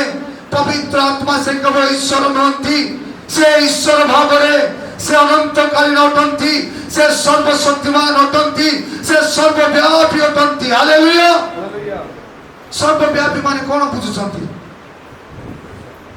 କ'ଣ ସେ ପ୍ରତ୍ୟେକ ଜାଗାରେ ବିରାଜମାନ ଅଟନ୍ତି ହାଲେଲୁୟା ସର୍ବଶକ୍ତି ମାନେ କଣ ବୁଝୁଛନ୍ତି? ସେ ସମସ୍ତ କାର୍ଯ୍ୟ କରିବା ପାଇଁ ଶକ୍ତିମାନ ଅଟନ୍ତି। ସେ ସର୍ବଜ୍ଞାନୀ ମାନେ କଣ ବୁଝନ୍ତି? ପବିତ୍ର ଆତ୍ମାଙ୍କ ଠାରେ ସମସ୍ତ ଈଶ୍ୱରୀୟ ଜ୍ଞାନ ପରିପୂର୍ଣ୍ଣ ହୋଇଅଛି। ହାଲେଲୁୟା। ଯଦି ଆମେ ଈଶ୍ୱରଙ୍କର ଜ୍ଞାନ ପାଇବା ପାଇଁ ଚାହୁଁଅଛୁ, ତାହା କେବଳ ପବିତ୍ର ଆତ୍ମାଙ୍କ ଦ୍ୱାରା ହିଁ ଆମେ ପାଇପାରିବା। ପବିତ୍ର ଆତ୍ମାଙ୍କୁ ଆମେ ଜାଣିନାହୁଁ, ପବିତ୍ର ଆତ୍ମାଙ୍କର ଜ୍ଞାନ ମାନେ ପାଇନାହୁଁ, ଯାହାକି এই ପବିତ୍ର ଆତ୍ମା ଯୁଗରେ ବିଜୟର ଜୀବନ କାଟିବା ବିଶ୍ୱାସୀ ମାନଙ୍କ ପାଇଁ ଅସମ୍ଭବ ଅଟେ। କଷ୍ଟ ନୁହେଁ, ଅସମ୍ଭବ। ଆଜି ଯଦି ଆମମାନଙ୍କର ବିଶ୍ୱାସମୟ ଜୀବନରେ ବିଜୟ ଜୀବନ, ସଫଳତାର ଜୀବନ, ପ୍ରାର୍ଥନାମୟ ଜୀବନ, ଶକ୍ତିଶାଳୀ ଜୀବନ, ଅଲୌକିକ ଜୀବନ ଯଦି ଆମେ କାଟିବା ପାଇଁ ଇଚ୍ଛା କରୁଛୁ, এই মর্ত শরীরে গোটিয়ে বিষয় আমাকে সাহায্য করিব, তা হচ্ছে পবিত্র আত্মা। তা হচ্ছে পবিত্র আত্মা। তেণু মোর প্রিয় লোক মানে আমাকে দেখিଅଛୁ পবিত্র আত্মা কিয়ে? সমস্তে আমাকে কইবা, সমস্তে পবিত্র আত্মা কিয়ে? পবিত্র আত্মা কিয়ে? ঈশ্বর। তেণু সে ঈশ্বর ভাବରେ ତାଙ୍କ ଠାରେ କଣ ଅଛି? ଈଶ୍ୱରୀୟ ସ୍ୱଭାବ ଅଛି। ହାଲେଲୁୟା। ସେ ଖାଲିଟାକୁ ନିଜକୁ ଈଶ୍ୱର କହୁନାହାନ୍ତି, ତାଙ୍କଠାରେ ଈଶ୍ୱରୀୟ ସ୍ୱଭାବ। ସେ ଅନନ୍ତକାଳୀନ, ସେ ସର୍ବଶକ୍ତିମାନ, ସେ ସର୍ବବ୍ୟାପୀ, ସେ ସର୍ବଜ୍ଞାନୀ ଅଟନ୍ତି। ହାଲେଲୁୟା। ତେଣୁ ମୋର ପ୍ରିୟ ଲୋକମାନେ, ଆଜି ଆମମାନେ এই ସତ୍ୟତା ଆମମାନଙ୍କ ଜୀବନରେ ଅଧିକରୁ ଅଧିକ ଆମେ ଜାଣିବା ଦରକାର। ସେ ଯଦି ଈଶ୍ୱର, କିନ୍ତୁ ସେ ନିଜକୁ ଜଣେ ବ୍ୟକ୍ତି ଭାବରେ ପ୍ରକାଶ କରନ୍ତି। ହାଲେଲୁୟା। ଦେଖନ୍ତୁ କେତେ ଆମେ ଗୋଟିଏ ଉତ୍ତମ ବିଷୟ ଆମେ ଶିଖିବା ଦରକାର। ସେ କିଏ ଅଟନ୍ତି? ଈଶ୍ୱର। ଈଶ୍ୱର କେମିତି ଜାଣନ୍ତି? ଆତ୍ମା ରୂପୀ ଈଶ୍ୱର। ଈଶ୍ୱର କଣ? ଆତ୍ମା ରୂପୀ ଈଶ୍ୱର, ଅନନ୍ତକାଳୀନ ଈଶ୍ୱର, ସର୍ବଶକ୍ତିମାନ ଈଶ୍ୱର, ସର୍ବବ୍ୟାପୀ, ସର୍ବଶକ୍ତି ଈଶ୍ୱର, ସେ ପବିତ୍ର ଆତ୍ମା। କିନ୍ତୁ ସେ ନିଜକୁ ବ୍ୟକ୍ତି ଭାବରେ ପ୍ରକାଶ କରନ୍ତି। ହାଲେଲୁୟା। କେମିତି? ବ୍ୟକ୍ତି। କିନ୍ତୁ এই ପବିତ୍ର ଆତ୍ମା ଅଦୃଶ୍ୟ ବ୍ୟକ୍ତି। ହାଲେଲୁୟା। କଣ ଅଟନ୍ତି? ଧ୍ୟାନରେ ଶୁଣନ୍ତୁ। କି ବ୍ୟକ୍ତି? ମୁଁ ଜଣେ କିଏ? ବ୍ୟକ୍ତି, କିନ୍ତୁ ମୁଁ କଣ? ଦୃଶ୍ୟମାନ। ଏବେ ରୋହନ ଜଣେ ବ୍ୟକ୍ତି, ସେ ଦୃଶ୍ୟମାନ। ତାକୁ ମୁଁ ଛୁଇଁ ପାରିବି, ତାକୁ ମୁଁ ଦେଖିପାରିବି, ତାଙ୍କ ସହିତ ମୁଁ କଥା ହେଇପାରିବି, ତାଙ୍କର ସ୍ପର୍ଶତା ମୁଁ ଅନୁଭବ କରିପାରିବି। ସେ ବ୍ୟକ୍ତି ଠିକ ସେଇ ପ୍ରକାରେ ପବିତ୍ର ଆତ୍ମା ମଧ୍ୟ ଜଣେ ବ୍ୟକ୍ତି ଅଟନ୍ତି। କିନ୍ତୁ ଇଣ୍ଟରେଷ୍ଟ ବିଷୟ କଣ ଅଟେ? ସେ ଅଦୃଶ୍ୟ ବ୍ୟକ୍ତି ଅଟନ୍ତି। କି ବ୍ୟକ୍ତି? ଅଦୃଶ୍ୟ। ତାଙ୍କୁ ଆମେ ଦେଖିପାରିବା ନାହିଁ। କିନ୍ତୁ ଆପଣ ଯଦି ପବିତ୍ର ଆତ୍ମାକୁ ପଚାରିବେ, ପବିତ୍ର ଆତ୍ମା ତୁମେ ଅଦୃଶ୍ୟ, ତୁମର ଶରୀର ନାହିଁ, ତାହେଲେ ସେ କଣ ଉତ୍ତର ଦେବେ ଜାଣନ୍ତି? ମୁଁ ଆତ୍ମା, ମୋର ଶରୀର ନାହିଁ, କିନ୍ତୁ ତୁମେ ମାନେ ହେଉଛ ମୋର ଶରୀର। ହାଲେଲୁୟା। ପ୍ରଥମ କରନ୍ଥୀୟ ଯଦି ଆମେ ପଢିବା 6 ଅଧ୍ୟାୟ 16ରୁ 19 ପଦରେ ଲେଖା ଅଛି, ତୁମେ ମାନେ କି ଜାଣ ନାହିଁ, ତୁମେ ମାନଙ୍କର ଶରୀର ପବିତ୍ର ଆତ୍ମାଙ୍କର ମନ୍ଦିର। ପ୍ରେଜ୍ ଦ ଲର୍ଡ। ହାଲେଲୁୟା। ଆମର ଶରୀର କାହାର ମନ୍ଦିର ଅଟେ? କାହାର ମନ୍ଦିର? ପବିତ୍ର ଆତ୍ମାଙ୍କର ମନ୍ଦିର। ପ୍ରେଜ୍ ଦ Lord. If you ask Holy Spirit, where is your body? Holy Spirit will say, you are my body. Praise the Lord. ଯଦି ଆପଣମାନେ ପବିତ୍ର ଆତ୍ମାକୁ ପଚାରିବେ, ପବିତ୍ର ଆତ୍ମା ତୁମର ଶରୀର କାହିଁ, ତାହେଲେ ପବିତ୍ର ଆତ୍ମା କହିବେ, ତୁମେ ହେଉଛ ମୋର ଶରୀର। ହାଲେଲୁୟା। ମୋର ପ୍ରିୟ ଲୋକମାନେ, ଆଜି ଆମମାନେ ସେଇ ପବିତ୍ର ଆତ୍ମା ପରମେଶ୍ୱରଙ୍କୁ ବହନ କରିଥିବାର ବ୍ୟକ୍ତିମାନେ। ପ୍ରେଜ୍ ଦ ଲର୍ଡ। ମୁଁ ଏବଂ ଆପଣମାନେ କାହାକୁ ବହନ କରିଛୁ? ହାଲୋ କାହାକୁ ବହନ କରିଛୁ? ପବିତ୍ର ଆତ୍ମାକୁ ବହନ କରିଛୁ। ଯଦି ଆପଣମାନେ ପଢିବେ ଏଠାରେ ଲେଖା ଅଛି 19 ପଦ ମାନେ ପଢିବା ଶୀଘ୍ର। ହଁ ଓକେ 19 ପଦ ଲେଖା ଅଛି ତୁମ୍ଭମାନଙ୍କର ଶରୀର ଯେ ଈଶ୍ୱରଙ୍କ ଠାରୁ ପ୍ରାପ୍ତ ତୁମ୍ଭମାନଙ୍କର ଅନ୍ତର୍ବାସୀ ପବିତ୍ର ଆତ୍ମାଙ୍କର ମନ୍ଦିର। ହାଲେଲୁୟା ପ୍ରେଜ୍ ଦ ଲର୍ଡ। ଆଜି ଆପଣମାନେ ହୃଦୟରେ ହସ୍ତ ରଖି ଆପଣମାନେ କହିବେ କି ଏହି ଶରୀର ପବିତ୍ର ଆତ୍ମାଙ୍କର ମନ୍ଦିର। ତାଠାରୁ ସୌଭାଗ୍ୟ ବିଷୟ କିଛି ନାହିଁ।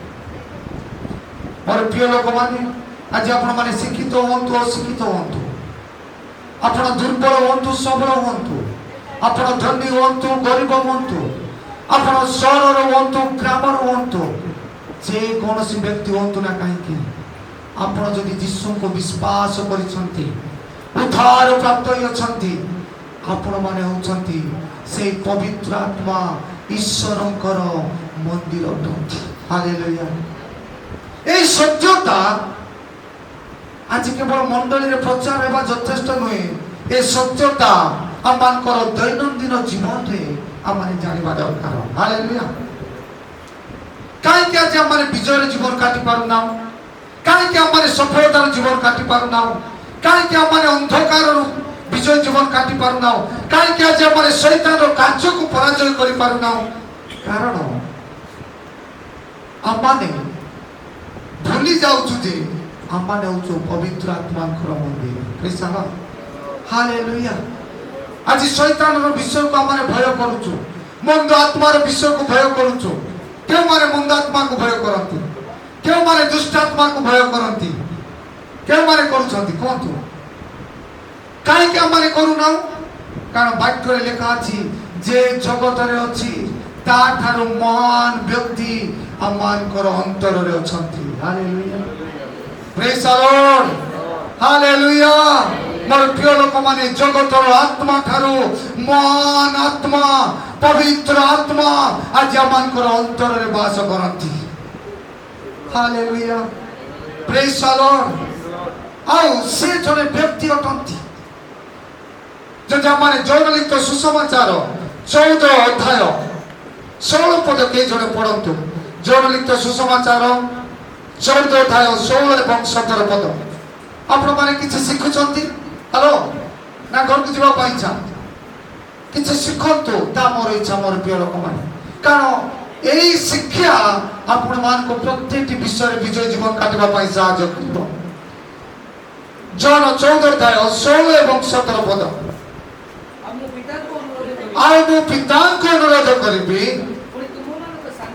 ପୁଣି ତୁମମାନଙ୍କ ସାଙ୍ଗରେ ଚିରକାଳ ରହିବା ନିମନ୍ତେ ସେ ତୁମମାନଙ୍କୁ ଆଉ ଜଣେ ମାନେ କଣ ବୁଝୁଛନ୍ତି? ହ୍ୟାଲୋ ହ୍ୟାଲୋ ଆଉ ଜଣେକୁ ଦେବେ। ମାନେ ଯୀଶୁ କଣ କହୁଛନ୍ତି? ମୁଁ ଜଣେ ତୁମ ସଙ୍ଗରେ ଅନେକ ବର୍ଷ ଥିଲି, କିନ୍ତୁ ଏବେ ମୁଁ ପିତାଙ୍କ ନିକଟକୁ ଯାଉଛି। ମୁଁ କିଏ? ମୁଁ ଜଣେ ବ୍ୟକ୍ତି ଥିଲି, ମୁଁ ଜଣେ ତୁମର ସାହାଯ୍ୟକାରୀ ଥିଲି, ତୁମକୁ ସାହାଯ୍ୟ କରୁଥିଲି, ତୁମକୁ ଉତ୍ସାହ କରୁଥିଲି, ତୁମକୁ ଶିକ୍ଷା ଦେଉଥିଲି। ସେଇ ପ୍ରକାର ମୁଁ ଜଣେ ବ୍ୟକ୍ତି ତୁମ ସଙ୍ଗରେ ଥିଲି, କିନ୍ତୁ ବର୍ତ୍ତମାନ ମୁଁ ପିତାଙ୍କ ନିକଟକୁ ଯାଉଛି। ଆଉ ମୁଁ ତୁମମାନଙ୍କୁ କଣ ଏଟା ଲେଖା ଅଛି? ଆଉ ଜଣେ ସେ କିଏ? ସତ୍ୟମୟ ଆତ୍ମାଙ୍କୁ ଦେବେ। ପ୍ରେଜ୍ ଦ ଲର୍ଡ। ସତ୍ୟମୟ ଆତ୍ମାଙ୍କୁ ଦେବେ। ଜଗତ ତାଙ୍କୁ ଗ୍ରହଣ କରିପାରେ ନାହିଁ, କାରଣ ଜଗତ ତାଙ୍କୁ ଦେଖି ନାହିଁ କିମ୍ବା ଜାଣେ ନାହିଁ। ତୁମେମାନେ ତାଙ୍କୁ ଜାଣ, କାରଣ ସେମାନେ ଜଣେ ବ୍ୟକ୍ତି। ହାଲେଲୁୟା। ତେଣୁ ପବିତ୍ର ଆତ୍ମା କୌଣସି ବସ୍ତୁ ନୁହନ୍ତି, ଶକ୍ତି ନୁହନ୍ତି, ପଦାର୍ଥ ନୁହନ୍ତି, କୌଣସି ଜୀବ ନୁହନ୍ତି, କୌଣସି ଜଳ ନୁହନ୍ତି, କୌଣସି ଅଗ୍ନି ନୁହନ୍ତି, କୌଣସି ତେଲ ନୁହନ୍ତି। ସେ କିଏ? ସେ କିଏ? ସେ ବ୍ୟକ୍ତି ଅଟନ୍ତି। ହାଲେଲୁୟା। ସେ ମୋ ପରି ଆପଣମାନଙ୍କ ପରି ଜଣେ ବ୍ୟକ୍ତି, କିନ୍ତୁ ତାଙ୍କର ଶରୀର ନାହିଁ। ସେ ଆମମାନଙ୍କ ଶରୀର ଆମମାନଙ୍କ ହୃଦୟ ରୂପକ ଅନ୍ତରରେ ସେ ବାସ କରନ୍ତି। ହାଲେଲୁୟା। ମୋର ପ୍ରିୟ ଲୋକମାନେ 24x7 ପ୍ରତ୍ୟେକ ଦିନ, ପ୍ରତ୍ୟେକ ସମୟରେ, ପ୍ରତ୍ୟେକ ମୁହୂର୍ତ୍ତରେ, ପ୍ରତ୍ୟେକ ପରିସ୍ଥିତିରେ, ପ୍ରତ୍ୟେକ ଅବସ୍ଥାରେ ଆଜି ମୁଁ ଏବଂ ଆପଣମାନେ ଜାଣିବା ଦରକାର ଯେ সেই ବ୍ୟକ୍ତି ରୂପକ ପବିତ୍ର ଆତ୍ମା ମୋ ହୃଦୟ ରୂପକ ମନ୍ଦିରରେ ବାସ କରନ୍ତି। ହାଲେଲୁୟା। ଆଉ ଗୋଟେ ଆମମାନେ ଯିବା ଜନ 16 ଅଧ୍ୟାୟ, ଜନ ଲିଖିତ ସୁସମାଚାର 16 ଅଧ୍ୟାୟ 13 ରୁ 15 ଆମମାନେ ପଢିବା। ଜନ 16 ଅଧ୍ୟାୟ 13 ରୁ 15। କିନ୍ତୁ ସେ ଅର୍ଥାତ୍ ସତ୍ୟମୟ ଆତ୍ମା ଆସିଲେ ସେ ପଥ ଦେଖାଇ ତୁମମାନଙ୍କୁ ସମସ୍ତ ସତ୍ୟରେ ପ୍ରବେଶ କରାଇବେ। କାରଣ ସେ ଆପଣା ଠାରୁ କଥା କହିବେ ନାହିଁ, ମାତ୍ର ଯାହା ଯାହା ଶୁଣିବେ ସେହି ସବୁ କହିବେ, ପୁଣି ଆଗାମୀ ବିଷୟ ସବୁ ତୁମମାନଙ୍କୁ ଜଣାଇବେ।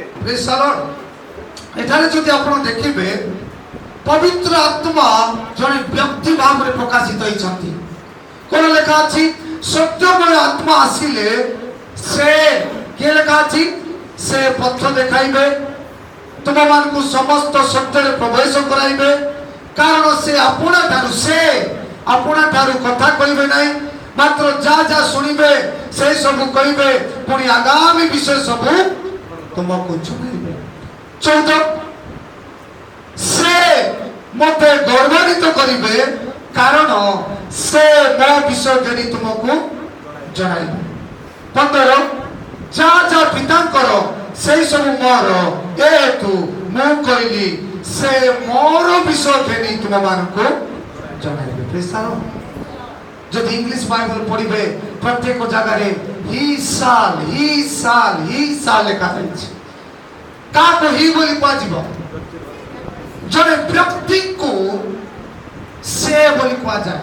ତେଣୁ ମୋର ପ୍ରିୟ ଲୋକମାନେ, ପବିତ୍ର ଆତ୍ମା କୌଣସି ବସ୍ତୁ, କୌଣସି ଶକ୍ତି, କୌଣସି ବିଷୟ ନୁହନ୍ତି। ପବିତ୍ର ଆତ୍ମା ସେ ଜଣେ ଈଶ୍ୱର ଅଟନ୍ତି। ହାଲେଲୁୟା। ଏବଂ ତାଙ୍କଠାରେ ଐଶ୍ୱରିକ ସ୍ୱଭାବ ଅଛି ଏବଂ ସେ ନିଜକୁ ବ୍ୟକ୍ତି ଭାବରେ ଆମମାନଙ୍କ ଜୀବନରେ ପ୍ରକାଶିତ ହୋଇଅଛନ୍ତି। ହାଲେଲୁୟା। ପ୍ରେଜ୍ ଦ ଲର୍ଡ। ଯଦି ସେ ବ୍ୟକ୍ତି, ତାହେଲେ ତାଙ୍କଠାରେ ବ୍ୟକ୍ତିତ୍ୱ ରହିବା ଦରକାର। ପ୍ରେଜ୍ ଦ ଲର୍ଡ। ହାଲେଲୁୟା। ତେଣୁ ସେ ଜଣେ ବ୍ୟକ୍ତି ଭାବରେ ସେ କଣ କଣ ତାଙ୍କ ଜୀବନରେ ପ୍ରକାଶ କରନ୍ତି, ଆମମାନେ ସଂକ୍ଷିପ୍ତ ଭାବରେ ଆମମାନେ ଦେଖିବା। ଯଦି ପବିତ୍ର ଆତ୍ମା ବ୍ୟକ୍ତି, ତାହେଲେ ଆମମାନେ ତାଙ୍କଠାରେ ଜଣେ ବ୍ୟକ୍ତିଙ୍କ ଜୀବନରେ ଯେଉଁ ବ୍ୟକ୍ତିତ୍ୱ ରହିବ ତାହା ଆମେ ଦେଖୁଅଛୁ। ପବିତ୍ର ଆତ୍ମାଙ୍କ ଠାରେ ଜ୍ଞାନ ଅଛି। କଣ ଅଛି? ଜ୍ଞାନ। ପବିତ୍ର ଆତ୍ମା କଥା କହିପାରନ୍ତି, ତାଙ୍କଠାରେ ଆବେଗ ଅଛି, ତାଙ୍କଠାରେ ଇଚ୍ଛା ଅଛି, ସେ ଦୁଃଖିତ ହୁଅନ୍ତି, ସେ ଅନେକ ସମୟରେ ନିନ୍ଦିତ ହୁଅନ୍ତି। ମୋ ଠାରେ ସମୟ ନାହିଁ, ମୁଁ ଆଉ କେବେ ଆପଣମାନଙ୍କୁ ପଦପର୍ବ ଦେଇକି ଶିକ୍ଷା ଦେବି। ସେ ବ୍ୟକ୍ତି ଭାବରେ କାର୍ଯ୍ୟ କରନ୍ତି। ଏଫେସୀୟ ପତ୍ରିକାରେ ଲେଖା ଅଛି, ପବିତ୍ର ଆତ୍ମାକୁ ଦୁଃଖ ଦିଅ ନାହିଁ। ପ୍ରେରିତ ପୁସ୍ତକରେ ଆମେ ଦେଖିଲୁ, ପବିତ୍ର ଆତ୍ମାକୁ ମିଥ୍ୟା କୁହ ନାହିଁ। ଗୋଟେ ଚେରକୁ ଆପଣ ମିଥ୍ୟା କହିପାରିବେ? କାହିଁକି କହିପାରିବେ ନାହିଁ? କାରଣ ଏ ଚେର ଜଣେ ବ୍ୟକ୍ତି ନୁହେଁ, ଏ ଚେର ଗୋଟିଏ ବସ୍ତୁ।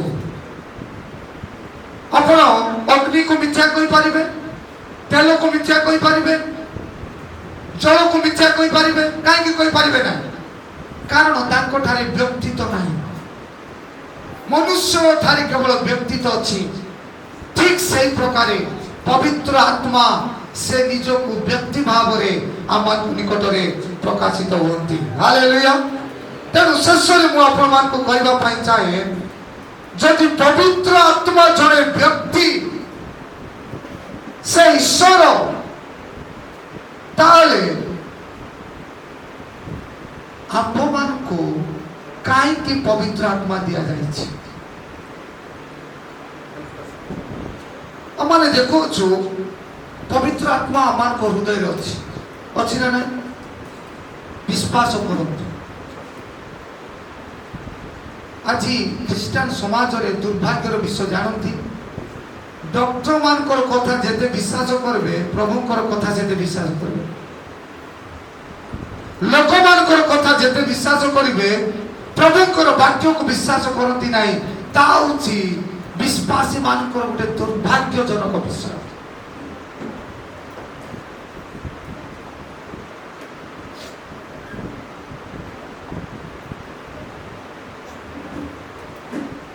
किंतु ए पवित्र आत्मा जुगरे आमाने पवित्र आत्मा जे आमान को हृदय रूपक मंदिर रे वास करंती ता माने विश्वास करबा दरकार पैसाल कारण वाक्य रे लेखा अछि आमान को हृदय पवित्र आत्मा को मंदिर ए मंदिर रे से वास करंती से आमान को कथा कहंती से आमान को साहाय्य करंती से आमान को शिक्षा देबे से आमान को प्रत्येक विषय रे आशीर्वाद करबा निमंते पवित्र आत्मा को दिया जाय छै हालेलुया से सर्वव्यापी से सर्वशक्तिमान से सर्वज्ञानी प्रभुंकर महान महान कार्य जदि आमाने देखिबा पय चाहूछु प्रभुंकर महान विषय जानिबा पय चाहूछु गोटे विषय आमान को साहाय्य करबो ता होछि पवित्र आत्मा हालेलुया प्रेज द लॉर्ड तेरे आउतरे मोरी विजन कर माने कहबा पय चाहे पवित्र आत्मा की समस्त माने कहबा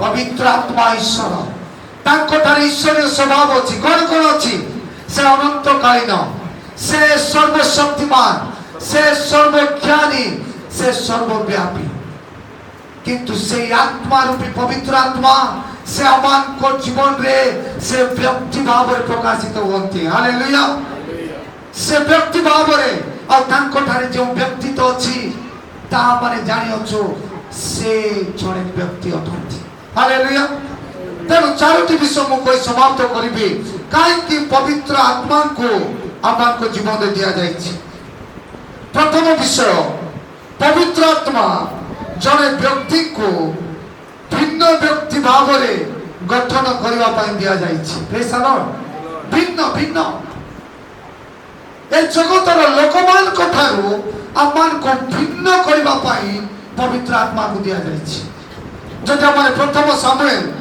10 अध्याय 6 पद प्रथम सामुएल 10 अध्याय 6 पद आमान पढिबा आमान डिस्प्ले करिबा ठीक शीघ्र प्रथम सामुएल 10 अध्याय 6 पद नचत किए पाइले पाठ करंतु सदाबळे सदाप्रभुंकर आत्मा तुमको आक्रांत करिबो तैरे तुमे सेमान सहित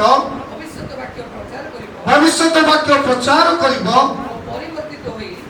और परिवर्तित होई अन्य प्रकार लोक हेबो हालो मोर प्रिय भाई भौणी माने आज परमेश्वर मते एवं आपण मान को अन्य प्रकार भाव रे जगत रे रखिबा पाई चाहନ୍ତି हालेलुया अमानकर पड़ोसी मान को ठारू अमानकर संग मान को ठारू अमानकर भाई मान को ठारू अमानकर भौणी मान को ठारू जगतर समस्त लोक मान को ठारू से अमान को परिवर्तित करी अन्य प्रकार लोक करबा पाई चाहନ୍ତି हालेलुया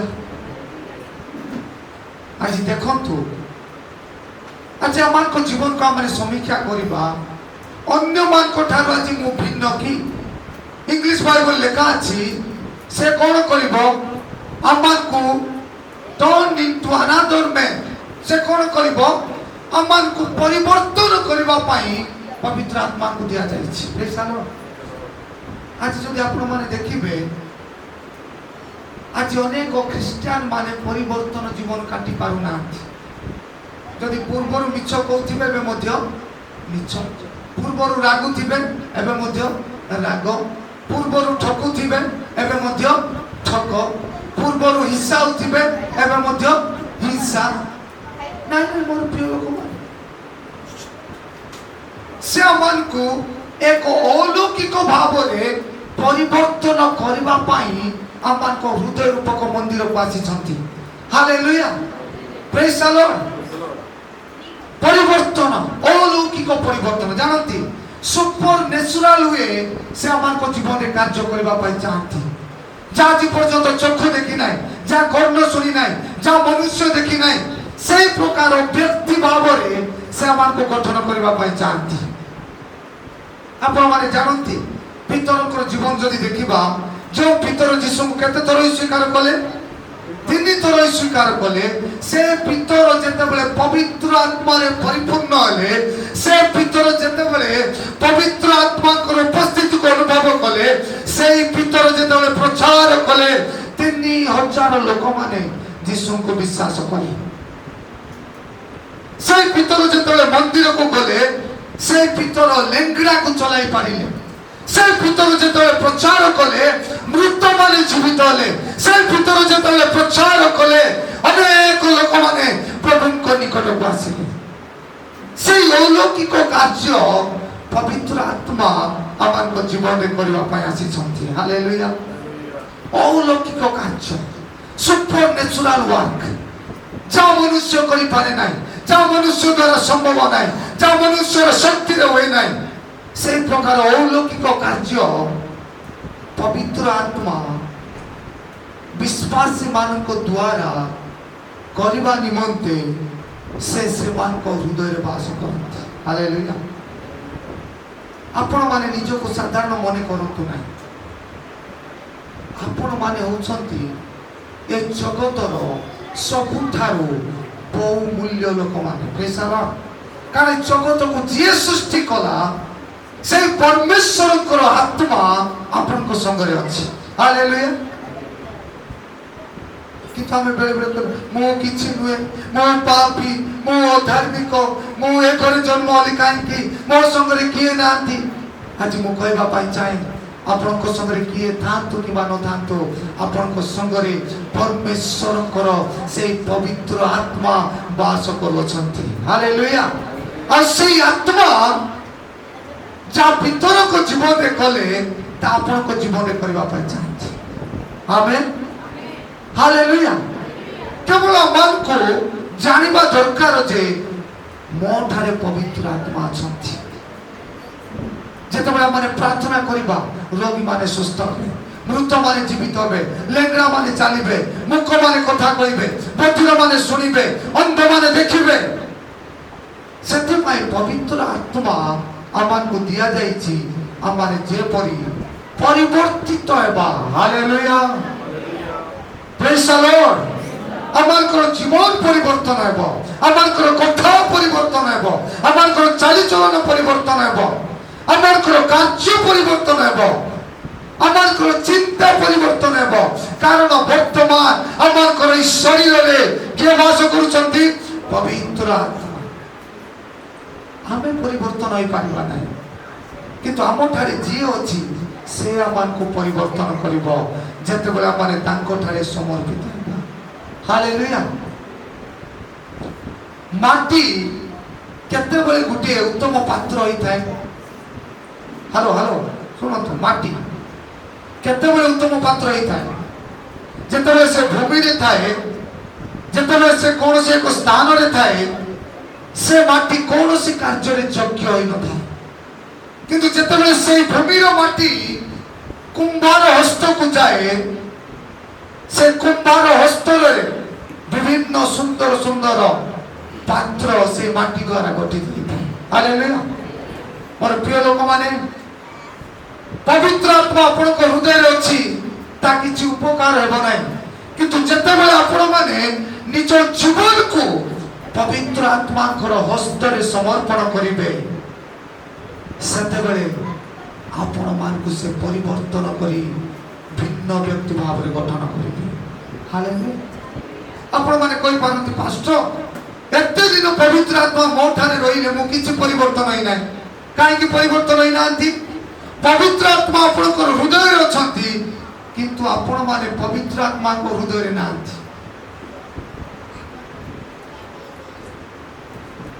ମାଟି ଯେତେବେଳେ କୁମ୍ଭାରର ହସ୍ତକୁ ଯିବ, ସେତେବେଳେ ହିଁ ସେ ମାଟି ଉତ୍ତମ ଭାବରେ ଉତ୍ତମ ପାତ୍ର ହୋଇ ଗଠିତ ହେବ। ହାଲେଲୁୟା। ତେଣୁ ଆଜିର ଦିନରେ ଆମମାନଙ୍କର କାର୍ଯ୍ୟକ୍ଷେତ୍ରରେ, ଆମମାନଙ୍କର ପାରିବାରିକ ଜୀବନରେ ମୁଁ କହିବା ପାଇଁ ଚାହେଁ, ଯଦି ଆପଣ ଜଣେ ଉତ୍ତମ ସ୍ତ୍ରୀ ହେବା ପାଇଁ ଚାହୁଁଛନ୍ତି, उत्तम स्वामी हेबा पई चाहुछंती उत्तम कोच हेबा पई चाहुछंती उत्तम नेता हेबा पई चाहुछंती उत्तम सेवा करबा पई चाहुछंती पवित्र आत्मा को हस्तरे अपना जीवन को समर्पण करंतु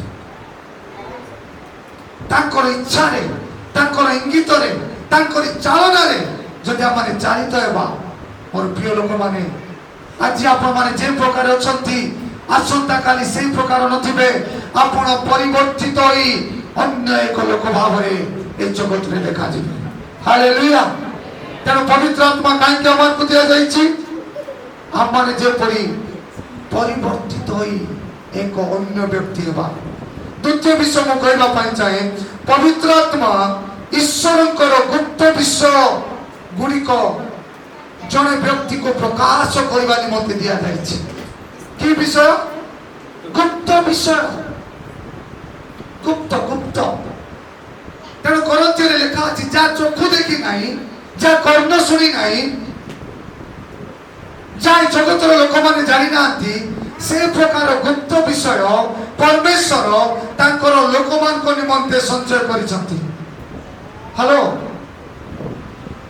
से प्रकार गुप्त विषय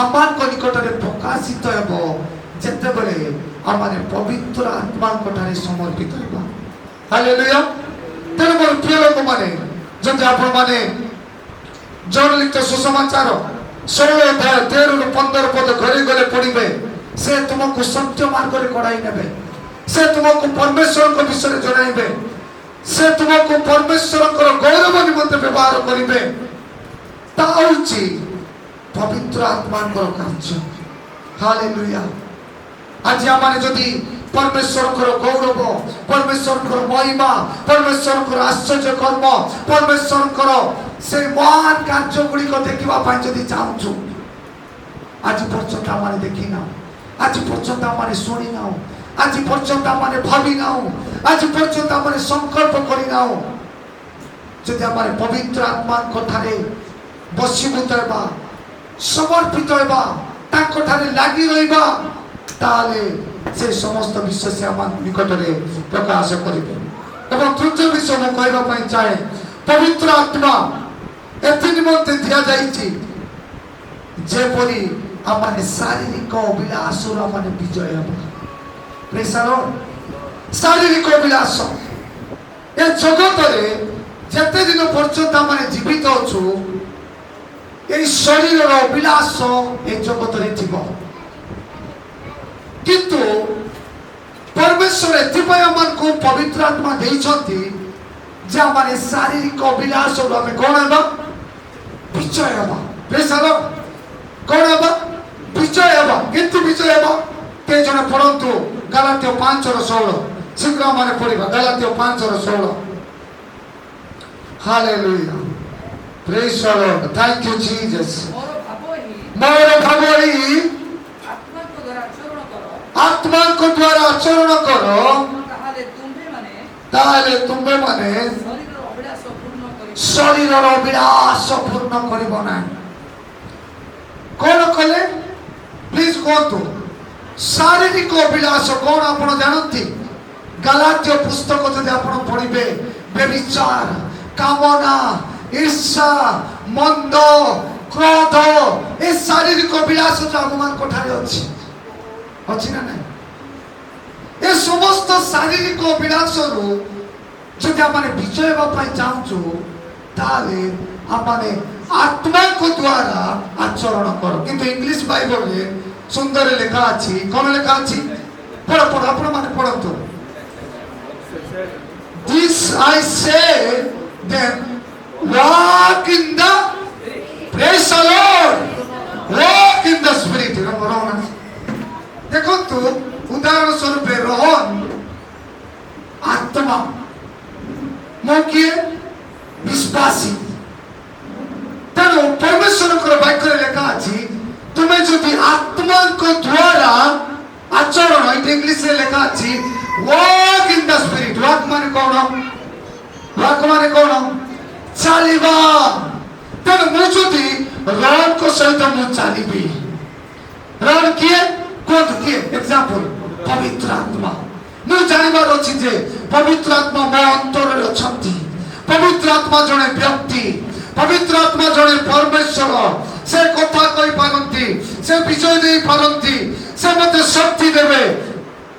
ସେ ମୋ ସଙ୍ଗରେ ଅଛନ୍ତି। କୋଉଠି ଅଛନ୍ତି? ହୃଦୟରେ ଅଛନ୍ତି।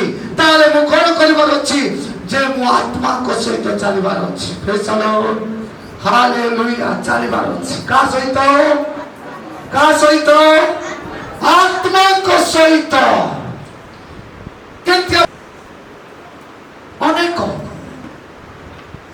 କିନ୍ତୁ ଯେଉଁଦିନ ମୁଁ ଜାଣିପାରିଲି ଯେ ମୋ ଠାରେ ପବିତ୍ର ଆତ୍ମା ଅଛନ୍ତି, ହାଲେଲୁୟା। ମୁଁ କାହାକୁ ଭୟ କରୁଥିଲି? ମୋର ସ୍ତ୍ରୀକୁ ଭୟ କରା। ମୋର ସ୍ତ୍ରୀ ନାହିଁ, ମୁଁ କଣ କରିଦେବି? ଭୁଲ କରିଦେବି। ମୁଁ କାହାକୁ ଭୟ କରୁଥିଲି? ଓ ମୋର ପୁଅ ଝିଅ ନାହାନ୍ତି, ଦେଖିଦେବି ମୋବାଇଲରେ। କିଏ ଦେଖୁନାହାନ୍ତି? ମୋର ପୁଅ ଝିଅ ଦେଖୁନାହାନ୍ତି। ମୋର ସ୍ତ୍ରୀ ଆସିଲେ କଣ କରିଦେବି? ଅନ୍ୟ ଆପକୁ ପଳେଇବି। ମୋର ବାପା ମା, ମୁଁ ଯେତେବେଳେ କଲେଜ ପଢୁଥିଲି ମୋର ଅନେକ କୁବ୍ୟବହାର ଥିଲା। ଯଦି ମୋର ଭାଇ ସେପଟୁ ଆସିବାର ମୁଁ ଦେଖିବି, ସାଙ୍ଗେ ସାଙ୍ଗେ ଭଲ ପିଲା। କଣ? ଭଲ ପିଲା। ଗାଁ ଲୋକମାନଙ୍କୁ ଦେଖିବି ଭଲ ପିଲା, ବାପା ମା ଆଗରେ ଭଲ ପିଲା, ସାଙ୍ଗସାଥି ଆଗରେ ଭଲ ପିଲା। କିନ୍ତୁ ଅନେକ ଗୁପ୍ତ ପାପ ମୋ ଜୀବନରେ ଥିଲା।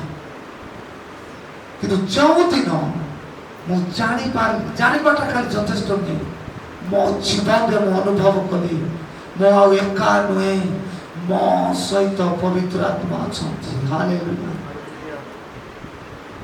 ମୋର ପ୍ରିୟ ଲୋକମାନେ, 95% ମୋର ଶାରୀରିକ ବିଳାସରୁ ମୁଁ ବିଜୟ ହେଲି। ହାଲେଲୁୟା। ମୁଁ ଆଉ କାହାକୁ ଭୟ କରିବାକୁ ପଡ଼ିଲା ନାହିଁ। ଏବେ ମୁଁ ମୋବାଇଲ ଦେଖିଲେ ମୁଁ ପବିତ୍ର ଆତ୍ମା ଯେ ମୋ ସଙ୍ଗରେ ଅଛନ୍ତି ସେଇ ସଚେତନରେ ମୁଁ ମୋବାଇଲ ଦେଖୁଛି। ହାଲେଲୁୟା। ମୁଁ ଯଦି କୌଣସି ଜାଗାକୁ ଯାଉଛି, ମୋ ସହିତ ପବିତ୍ର ଆତ୍ମା ଅଛନ୍ତି, ସେ ସଚେତନରେ ମୁଁ ଯାଉଛି। ଯାହାରି ଫଳରେ ଶାରୀରିକ ଅଭିଳାଷରୁ ମୁଁ ବିଜୟ ଜୀବନ କାଟି ପାରୁଛି। ହାଲେଲୁୟା। ତେଣୁ ମୋର ପ୍ରିୟ ଲୋକମାନେ, ଆଜି ଯଦି ଆପଣମାନେ ଶାରୀରିକ ଅଭିଳାଷ, ଆଜି ମୁଁ ଜାଣିଛି ଆଜି ବିଶ୍ୱାସୀ ମାନେ ହେଇ ଆମମାନେ ଏହିପରି ଜଘନ୍ୟ ପାପ କରୁ, କିଏ ଜାଣନ୍ତି ନାହିଁ? ଜାଣନ୍ତି କି? ଓ ମୋର ସ୍ୱାମୀ ଦୂରରେ ଅଛି, ମୁଁ ମଜାରେ ରହିବି। ମୋର ସ୍ତ୍ରୀ ଦୂରରେ ଅଛି, ମୁଁ ଯାହା କଲି କିଏ ଜାଣୁଛି? ମୋର ପ୍ରିୟ ଲୋକମାନେ, ଆପଣମାନଙ୍କ ପାଖରେ କିଏ ଥାନ୍ତୁ କି ନଥାନ୍ତୁ, ଆପଣମାନଙ୍କର ନିକଟରେ ଏକ ବ୍ୟକ୍ତି ଅଛନ୍ତି, ସେ ସମସ୍ତ ବିଷୟ ଜାଣନ୍ତି। ସେ ହେଉଛନ୍ତି ପବିତ୍ର ଆତ୍ମା। ହାଲେଲୁୟା। ଆଉ ଏ ସତ୍ୟତା ଆପଣଙ୍କୁ ପବିତ୍ର ଜୀବନ କାଟିବା ପାଇଁ ସାହାଯ୍ୟ କରିବ। ଏ ସତ୍ୟତା ଶାରୀରିକ ବିଳାସରୁ ବିଜୟ ଜୀବନ କାଟିବା ପାଇଁ ସାହାଯ୍ୟ କରିବ। ଏ ସତ୍ୟତା ମିଥ୍ୟାର ବିଜୟ ଜୀବନ କାଟିବା ପାଇଁ ସାହାଯ୍ୟ କରିବ। ଏ ସତ୍ୟତା ଠକ ଜୀବନରୁ ବିଜୟ ଜୀବନ କାଟିବା ପାଇଁ ସାହାଯ୍ୟ କରିବ। ଏ ସତ୍ୟତା ସମସ୍ତ ଅପବିତ୍ର କାର୍ଯ୍ୟରୁ ବିଜୟ ଜୀବନ କାଟିବା ପାଇଁ ସାହାଯ୍ୟ କରିବ। ହାଲେଲୁୟା। କଣ କଣ ଆପଣମାନେ ଜାଣିବା ଦରକାର ଯେ ପବିତ୍ର ଆତ୍ମା ମୋ ସଙ୍ଗରେ ଅଛନ୍ତି। ଏ ସତ୍ୟତା, ପ୍ରାର୍ଥନା, ବିଜୟ, ଶକ୍ତି, ଏ ସତ୍ୟତା ଦେବ। ଏବଂ ଶେଷରେ ଆଉ ଗୋଟେ ବିଷୟ ମୁଁ କହିବି, ପବିତ୍ର ଆତ୍ମା ଆମକୁ ଏଥିପାଇଁ ଦିଆଯାଇଛି ଯେପରି ଆମେ ତାଙ୍କ ସହଭାଗିତାରେ ରହିବା। ହାଲେଲୁୟା। ପ୍ରଥମ କରନ୍ଥୀୟ 13:13 ଲେଖା ଅଛି। ଦ୍ୱିତୀୟ କରନ୍ଥୀୟ 13:13 ଏହିପରି ଲେଖା ଅଛି, ଯୀଶୁ ଖ୍ରୀଷ୍ଟଙ୍କର ଅନୁଗ୍ରହ, ପିତା ପରମେଶ୍ୱରଙ୍କର ପ୍ରେମ, ପବିତ୍ର ଆତ୍ମାଙ୍କର ସହଭାଗିତା। ହାଲେଲୁୟା। ସହଭାଗିତା କଣ ଜାଣନ୍ତି? ସହଭାଗିତା ଗୋଟିଏ ସ୍ଥାନରେ ରହିବା, କଥାବାର୍ତ୍ତା ହେବା, ଏକ ହୋଇ ରହିବା, ଏକ ହୋଇ ଚାଲିବା, ଏକ ହୋଇ ରହିବା, ଏକ ହୋଇ ଚାଲିବା, ଏକ ହେବା ହଉଛି ସହଭାଗିତା। ପ୍ରେଜ୍ ଦ ଲର୍ଡ। ଜଣେ କେବେ ସହଭାଗିତା କରିପାରିବ ନାହିଁ। ହ୍ୟାଲୋ। ଜଣେ ସହଭାଗିତା ଦୁଇ ଜଣ ବ୍ୟକ୍ତିଙ୍କ ଦ୍ୱାରା ହୁଏ। ପ୍ରେଜ୍ ଦ ଲର୍ଡ। ତେଣୁ ଯୀଶୁ ଆମମାନଙ୍କୁ ଅନୁଗ୍ରହ ଦେଇଅଛନ୍ତି। ପିତା ପରମେଶ୍ୱର ଆମମାନଙ୍କୁ କଣ କରିଛନ୍ତି? ତାଙ୍କର ପ୍ରେମ ପ୍ରକାଶ କରିଛନ୍ତି। ପବିତ୍ର ଆତ୍ମା ଏ ଜଗତକୁ ଆସିଛନ୍ତି କଣ ପାଇଁ? কোন পাই সহভাগিতা করিবা পাই। Hallelujah, praise the lord. আমাଙ୍କ ସହିତ ସଦା ସର୍ବଦା ରହି ଏ ଜଗତରେ ବିଜୟ ଜୀବନ କାଟିବା ପାଇଁ ସେ ଆମଙ୍କ ହୃଦୟ ମନ୍ଦିରରେ ବାସ କରୁଛନ୍ତି। ଆଜି ଆମେ ତାଙ୍କ ସହିତ ସହଭାଗିତା କରିବା କି? ତାଙ୍କ ସହିତ କଥାବାର୍ତ୍ତା ହେବା କି? ତାଙ୍କ ସହିତ ଚାଲିବା କି? ତାଙ୍କ ସହିତ ବସିବା କି? ତାଙ୍କ ସହିତ କଥା ହେବା କି? ଯୀଶୁ ଯେତେବେଳେ ଜଗତରେ ଥିଲେ ଶିଷ୍ୟମାନେ ଯୀଶୁଙ୍କ ସହିତ ସହଭାଗିତାରେ ରହୁଥିଲେ। ଯୀଶୁ ଯୁଆଡେ ଯାଉଥିଲେ ଶିଷ୍ୟମାନେ ସିଆଡେ ଯାଉଥିଲେ। ଯୀଶୁ ବସିଲେ ଶିଷ୍ୟମାନେ ବସୁଥିଲେ। ଯୀଶୁଙ୍କ ଠାରେ ସେମାନଙ୍କ ସମସ୍ୟା କହୁଥିଲେ, ସହଭାଗିତାରେ ଥିଲେ। ଆଜି ପବିତ୍ର ଆତ୍ମା ଆମମାନଙ୍କ ସହିତ ସେ ସହଭାଗିତା କରିବା ପାଇଁ ତାଙ୍କୁ ଦିଆଯାଇଛି। ହାଲେଲୁୟା। ଆପଣମାନଙ୍କ ସହିତ ମୋ ସହିତ ସଦା ସର୍ବଦା କିଏ ଅଛନ୍ତି? କିଏ ଅଛନ୍ତି? ପବିତ୍ର ଆତ୍ମା ଅଛନ୍ତି। ସେ ଈଶ୍ୱର ଅଟନ୍ତି। ତେଣୁ ମୋର ପ୍ରିୟ ଲୋକମାନେ, ଆଜି ଆମମାନଙ୍କ ଜୀବନରେ ଆସୁ ଆମେ ପ୍ରତ୍ୟେକ ଜଣ ନିଜ ନିଜ ସ୍ଥାନରେ ଆମେ ଛିଡ଼ା ହେବା।